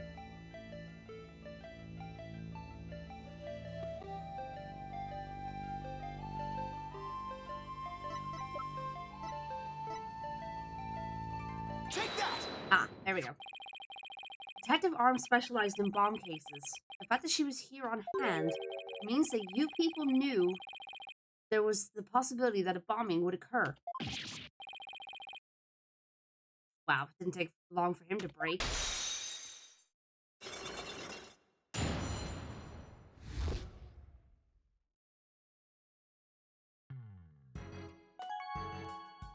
Freaking finger pointing thing.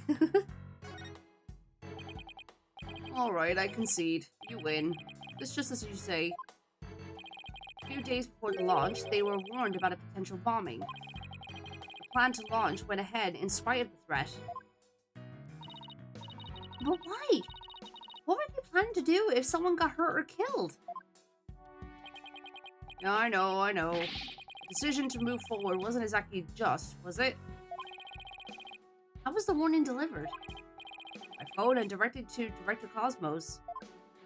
The police department instructed everybody to keep it under wraps. It's a big thing to keep quiet about. No wonder you were so upset. It's not only that, I've been distraught by Prosecutor Blackwell as well.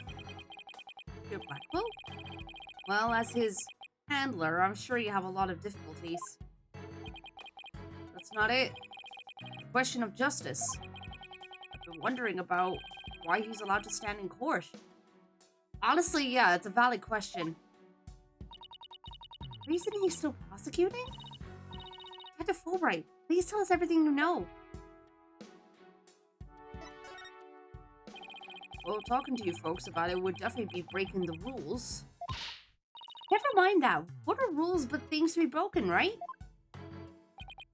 Well, to tell you the truth, having a prisoner act as a prosecutor is highly irregular. You don't say. I think we guessed that much. Why is it being allowed? I've been wondering about it. So you weren't told why either, huh? No, I guess the order came from pretty high up the ladder. Yeah, it would have to. It would have had to have. Prosecutor Blackwell told me once. The hunt I've been on for the phantom of 7 years past continues even still. 7 years past? Phantom, huh? Not one of the friendly variety either, I gather. This phantom of 7 years past, any idea who or what he was talking about? Not a clue. He seems to think that this phantom is behind this whole incident somehow. Wait a minute. He thinks they may be connected to this case? Yup. This case has way too many similarities to what happened 7 years ago. Oh my god, this is the DL6 incident all over again. For starters, that case happened right here at this very space center too. And in both incidents, the threat was issued via telephone. So that's why Prosecutor Blackwell thinks this incident is the work of the Phantom? I read that completely wrong, but whatever. Well, that's not the entire reason. I mean, you want to talk about 7 years ago. That's when Prosecutor Blackwell was found guilty of murder. That messy case is what started the whole dark age of the law. You see how this Phantom and Prosecutor Blackwell's conviction might be related. Yeah, I can see why he'd think that. This incident and the Phantom, not to mention Blackwell's past, it's almost inconceivable that they would come to a head here. This might sound crazy, but Prosecutor Blackwell can't possibly believe Mr. Starbuck is this Phantom person, right? I mean, he was acting kind of strange during the last trial and all. Silence!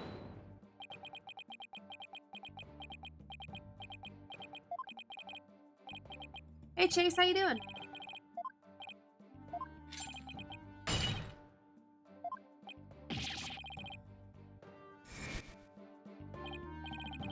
Oh, I doubt he thinks Mr. Starbuck is his Phantom. But I do get the feeling that he thinks the defendant has ties to them. Which is why he's acting so impatient.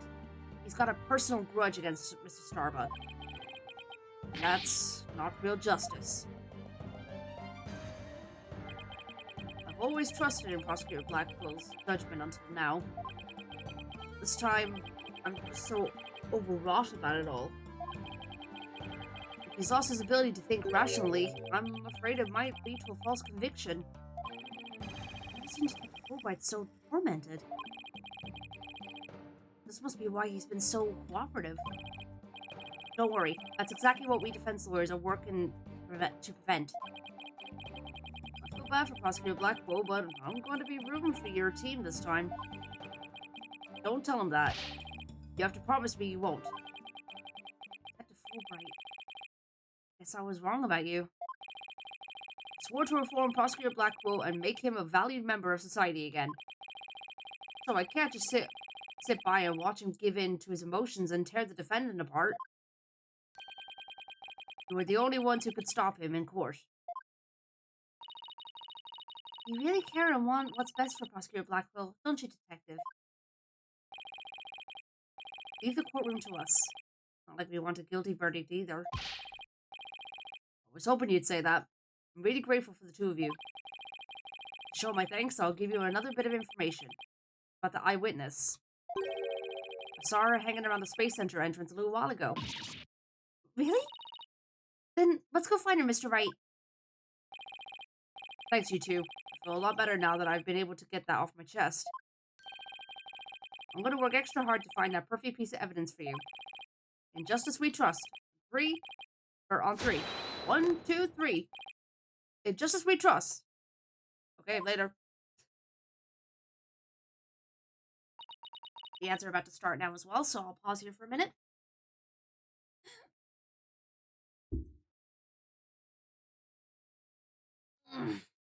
Whew.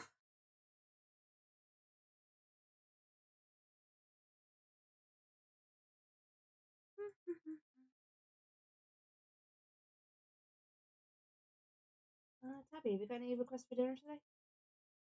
Okay.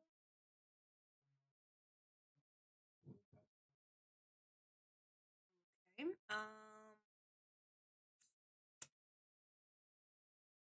think of a couple of things. Actually, a few things.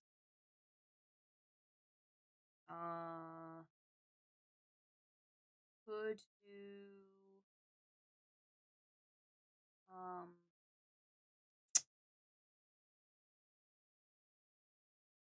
There is a tortellini in the fridge. We could make that with like tomato sauce or something.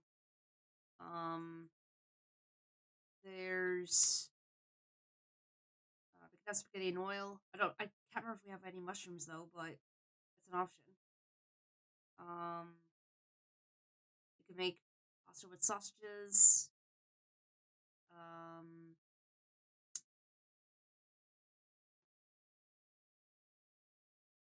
Okay. Spaghetti and oil it is.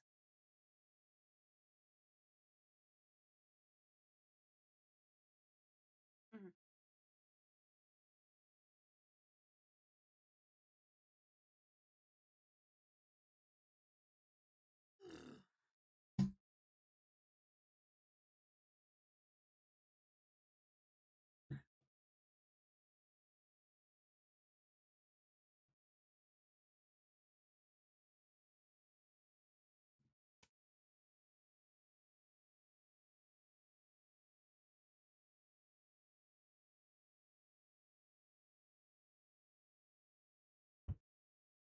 Checking the schedule. Trying to figure out what to do for the weekend. I mean, on Sunday we're heading over to Mom's. So there's that.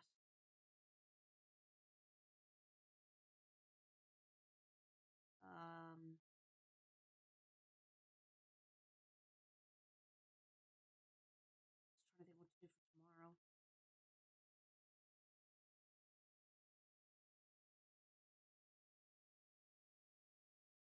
I'll try and I might edit the video tonight. You know, that's meant to be coming out tomorrow, and then I'll probably clean up the apartment or something, or at least a bit of it,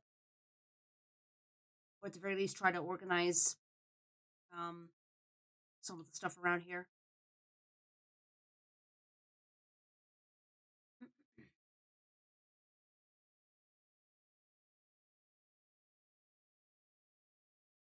So much to do and so little time. I swear there's never enough hours in the day.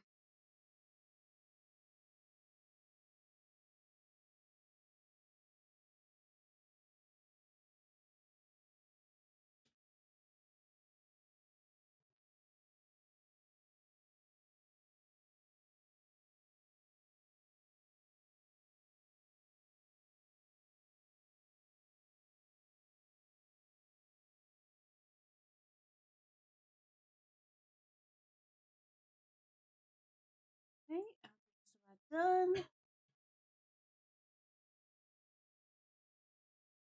There we go. Alrighty, welcome back from ads, everyone. Sorry about that, and thank you for your patience. Let's continue. Here he goes. Wait, were we supposed to say Injustice We Trust back there too? Let's go see that witness now. Alright. Space Center entrance it is. Huzzah.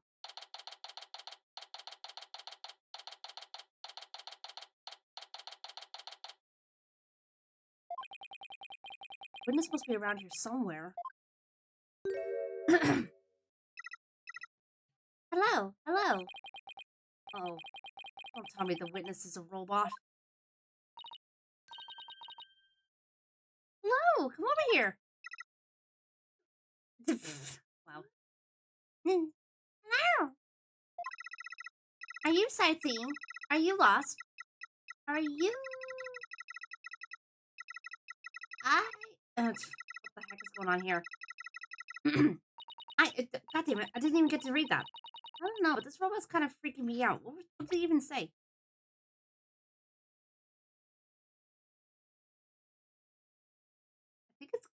I think Klonko's glitching a little bit from the sounds of it. Hey, you're not supposed to be wandering around. Oh, hello. Oh, Jesus! Again? I've had it with you, hunk of junk.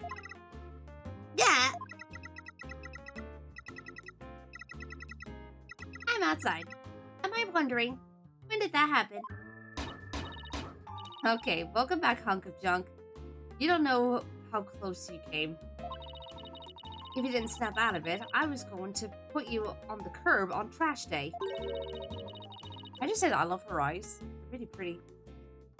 Nothing works better than a 42.5 degree karate chop. It's pretty specific. Excuse me, but are you the one who witnessed the murder? Oh, I'm Phoenix Wright, the lead attorney for this case. How do you do? Big shot lawyers, huh? I'm Aura Blackwell. Blackwell? Oh! I'm a researcher developing robots here at the Cosmos Space Center. Blackwell? Would she be...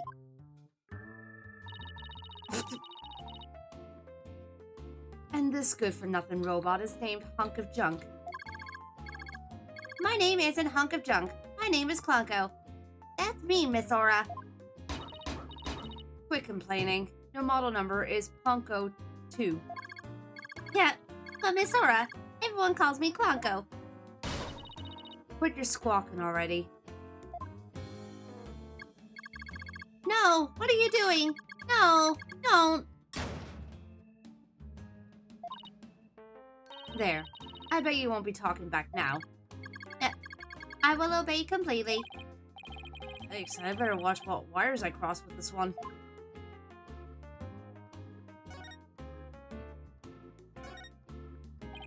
Your last name is Blackwell. Do you have a relative in the legal profession? You are correct. Simon Blackwell, who used to be a prosecutor, is... Shut up. Only speak when I order you to speak. Simon is my little brother. You know him? Yes, we've met him in court a few times, right, Athena?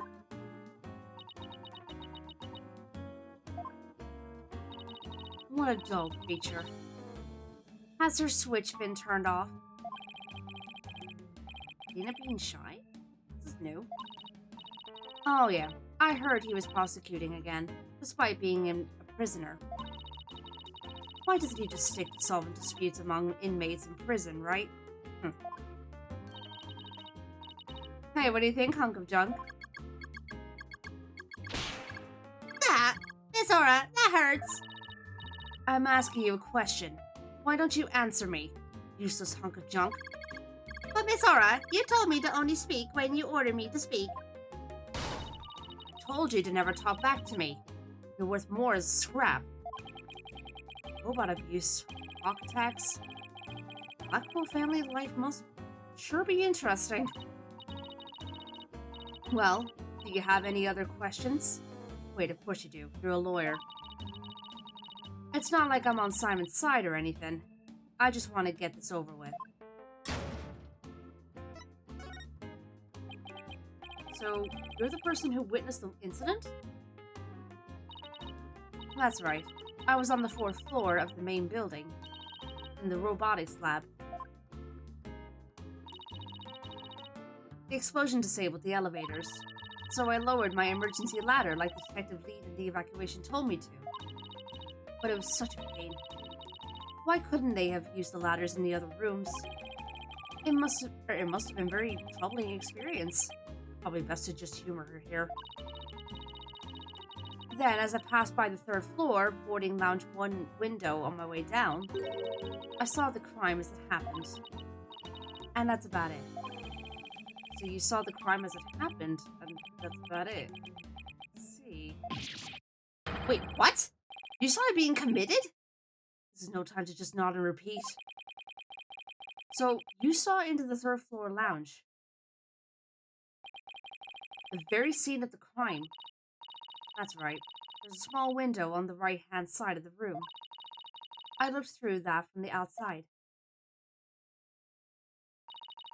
The room was pitch black, but I saw a shady figure holding a lighter in their left hand and a knife in their right. That must have been the culprit.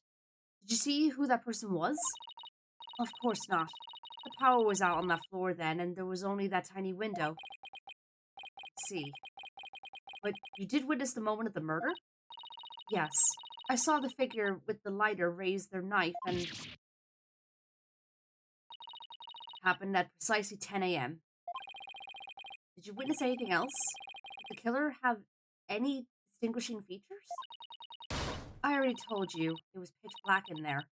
Although, I did notice that the lighter the person had in their left hand had a pretty ornament on it. It looked like a planet. It was blue, like a little Earth emblem. They had good taste in knickknacks anyway. Earth emblem on the lighter. Better remember that. Okay. Thank you for your statement. We'll definitely prove Mr. Starbuck's innocence with it. Yeah, right. I won't hold my breath. Pardon me? Oh, did I hurt your feelings? Sorry. I just detest lawyers, that's all. What don't you like about lawyers? It's just an instinctive dislike. Why are you looking at us like that? But don't feel bad. I hate prosecutors even more. That didn't make me feel any better, actually. Why do you hate lawyers so much? Little thing from my past. Let me guess, from 7 years ago? The whole legal system is meaningless in the first place. I certainly don't agree. I mean, people are imperfect. They lie. They're influenced by silly emotions. You can't expect such imperfect creatures to uphold a reasonable system of law. Bruh. I like robots much better. Even sad sacks like this one. Hey you, look alive there. Jesus. Yes, here I go. I am the ultimate robot with the... Oh, Jesus Christ, I can't read that fast. Ow. Alright, that's enough out of you. You're getting a little too carried away. Huh? What was I doing? Yep, I like robots much better. At least you can make them any way you want them. Unlike humans, with their petty emotions and constant worries. How can you say such things? Feeling emotions, worrying about the things we care about. That's what makes us human. Well, the girl finally talks and she starts with a speech. That's what makes us human? You mean getting angry and snorting like that? Rational thought. That's what separates humans from animals. Fortunately, your reasoning capabilities are more akin is that of a clever little monkey. But that's nothing to be ashamed of. It must be nice to have such a simple mind. Can I punch your boss? Get a hold of yourself, Athena. Oh, humans certainly are absurd. I said you were clever, didn't I? Poor thing. Tell me, with people like you in charge, how can I possibly trust the legal system? She distrusts not only lawyers and prosecutors, but the whole legal system? What in the world happened to this woman to make her so bitter? Clearly something bad. Even if somebody important to me was killed, I would never wish to see their killer brought to trial. Because I'd much rather kill them myself. You're making yourself sound very sus right now. You can't be serious. That thing you're wearing around your neck. Oh, this? Around Athena's neck? Does she mean widget? Oh, I get it. Well, well. Her Royal Highness has returned at last to her castle. Huh? A royal what? Is she talking about Athena? By the way, I heard the rumors. Our director is going to be the star witness in court tomorrow, right? Red Cosmos? Yeah, that's right. Welcome back, Chase. You poor things. You better be careful. That old man is a big liar and a huge braggart. What? He might seem like a bigwig, but the center has all kinds of problems. He has a lot of skeletons in his closet. But it's your problem. So why should I care? That's it? No friendly tips? No good luck guys? Just splendid. I'll leave you to your woes. Come on, hunk of junk.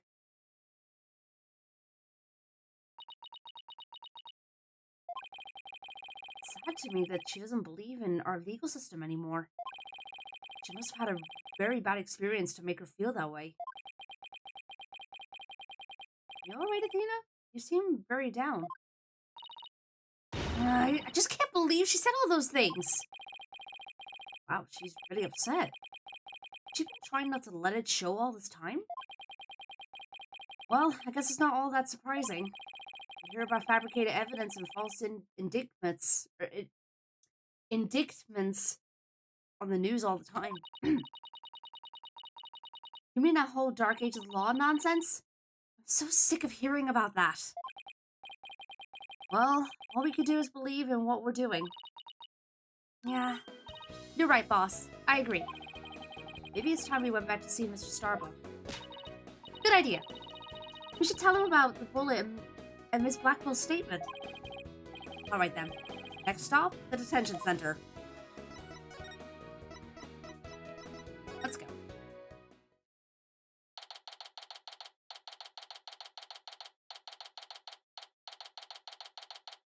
Indictment? Thank you. Indictment for indictment. Oh, okay. Got it. Thank you. It's weird. English is... Yeah, English is weird. It's my main language, and I can't even speak it half the time. Here we go again. My lawyers are here. Must be bad news. Hey, not necessarily. We found a new witness. The researchers saw the moment of the murder through the lounge window during her escape. Really? So they're going to let me go? Unfortunately, it was dark and she couldn't identify the person. I should have known. The stars never align just right, too. We got a lead, too, Mr. Starbuck. Yeah, Snicker, welcome on in the booths. The murderer had a lighter with an Earth emblem on it. A lighter with an Earth emblem? Oh! Did you remember something? Yep, I sure did. Just a little bit, though. Anything at all would be a help. So please, tell us what you remembered. thought I was unconscious the whole time. But now I remember I woke up for a few brief moments. That's huge! Do you remember seeing anything? A lighter. I saw the flame of a lighter floating in the darkness. Good, good. What else did you see? What was nearby? It was definitely the boarding lounge, so it must have been after Clay carried me there. In the light from the flame, I saw a dark shadow flickering. Dark shadow. It must have been... third party we've been looking for. Thank you, Mr. Starbuck. You've been more help than you know. We could prove there was this third person at the scene and that they were the real killer.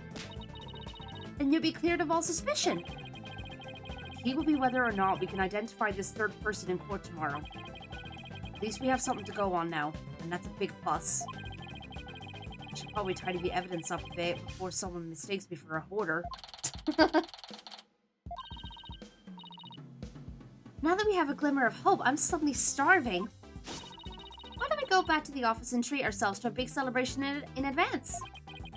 For someone who's highly empathetic, you can be surprisingly unsympathetic.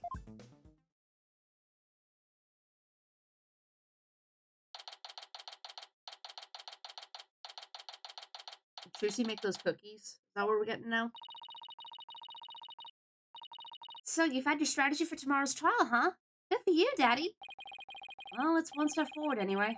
Hopefully it'll give us a fighting chance in court. As long as we can find out who this third person is. Now let's get something to eat. I'm starving. My vote is for Eldon's noodles. Oh, Apollo! Hey, buddy. What are you doing here? I didn't think the clinic was ready to release you yet. My wounds are fine. And I'm done lying around. Apollo, you're supposed to be in bed. Leave the case to us. We'll take it from here. Thanks, but that's not an option. Not for me. Apollo. You shouldn't underestimate your injuries, Apollo. And I don't want you overdoing it. I'm fine. I'm not in pain anymore. Besides, they just gave me an IV at the clinic. An IV isn't a cure-all, mummy man. Anyway, just tell me how the case is going. You guys made any progress? A suspicious figure was spotted at the scene. We think that must be the real killer. Suspicious figure, huh? Right. I thought you'd be happier than that. Oh, don't get me wrong, I'm happy. I fully intend to see Clay's murderer apprehended. Absolutely nothing will get in the way of that. Okay, but what's wrong? He was your best friend, right, Apollo? Right. Best friend since junior high. Sounds like me and Junie. So what was Clay like? Well, he was full of compassion and energy. He had a really loud voice. If the two of you did voice training together now, I bet you'd break a few windows. You know, I bet you're right. It seems like only yesterday, Clay was a guy who lived for his dreams. We used to talk about it a lot. He was going to be an astronaut and me a lawyer. We talked well into the night, and even then, we never grew tired of it. I know that feeling. Honestly, it's a wonderful feeling when you get that. Hello, about that jacket.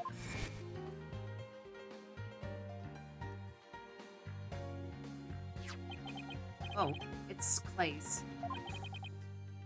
What? Special jacket that was only issued to members of the HAP project. He was finally able to get one of his own once he was selected for the HAP 2 mission. He always looks so proud wearing it. But just when his dream was finally coming true, I still can't believe it. Damn it, it's not fair! Oh, shoot.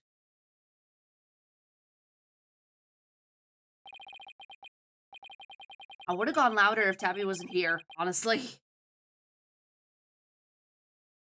Apollo, hope you don't try to carry the burden all alone. I guess we were both unlucky. My own debut was a disaster. I guess you're right on some level. That trial a year and a half ago wasn't exactly the smoothest of starts. It was a rough time for me. Clay refused to let me quit. You're fine, he'd say. Don't give up. He was right during his screening exams, too. You couldn't have gotten loud enough to convey how much agony Apollo's feeling? True, true. Couldn't have become a full-fledged lawyer without him. That you're fine of his is why I'm still standing here today. You're fine, huh?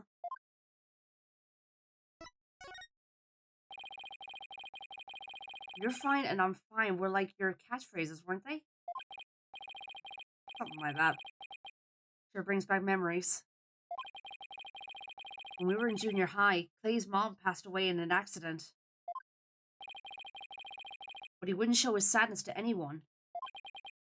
One night, I found him crying all alone in the school courtyard.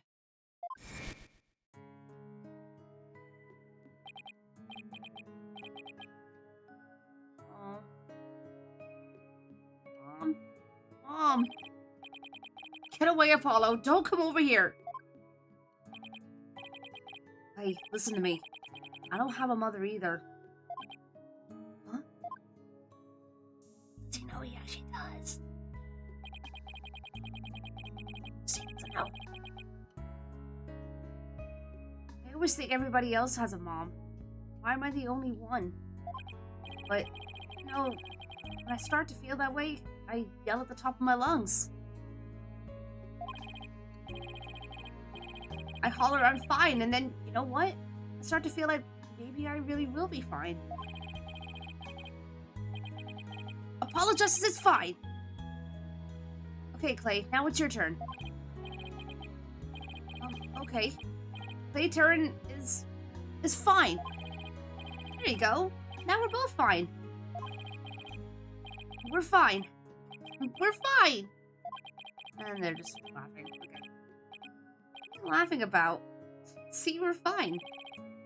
Oh, is he like laughing and crying? Is that what's going on? So you laugh first. I'm fine. You're fine. We're both fine.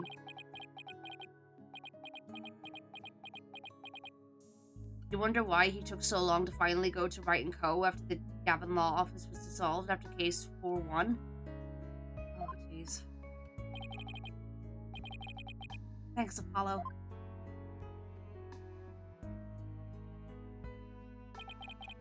When you say it out loud, it really starts to feel real. As long as you don't give up and keep on fighting, that's what you believed. I don't know if I fully agree with that statement. Like saying that you're fine and then you're perfectly fine after that. I don't know. I don't fully agree with that statement, but as long as you don't give up. There's somebody else who said something similar.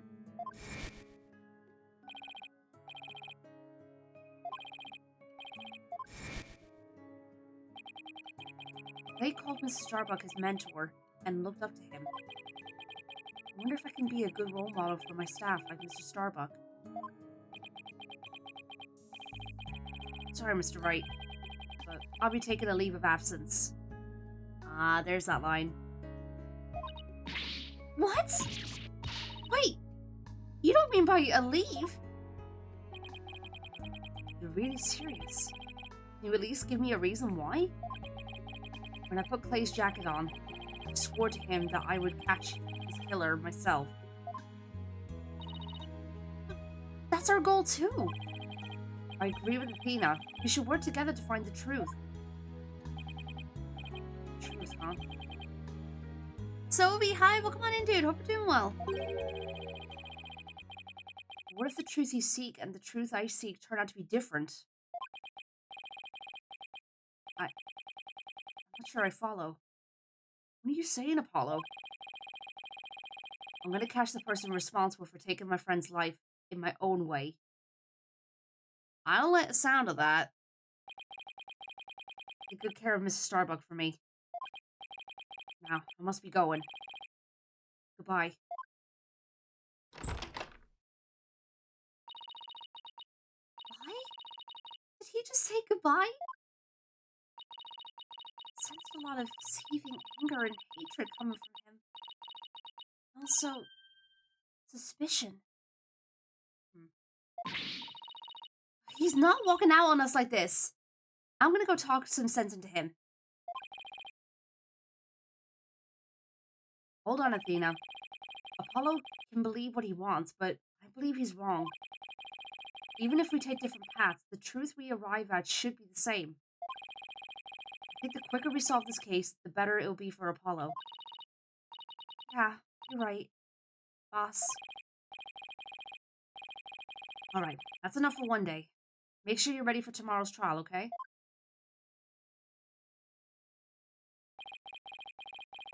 If you were here right now, Apollo would say, I'm fine. Everything is fine. Just hope things really do turn out fine tomorrow. Oh, boy! Partially a coping mechanism, but it's a sense for Apollo. It's more than that. It serves as a way to keep himself able to stay strong, and in a sense also to help a friend grieve and by being there. I mean, yeah, fair enough. But sometimes you can only say it so much before it becomes, well, that you're not fine.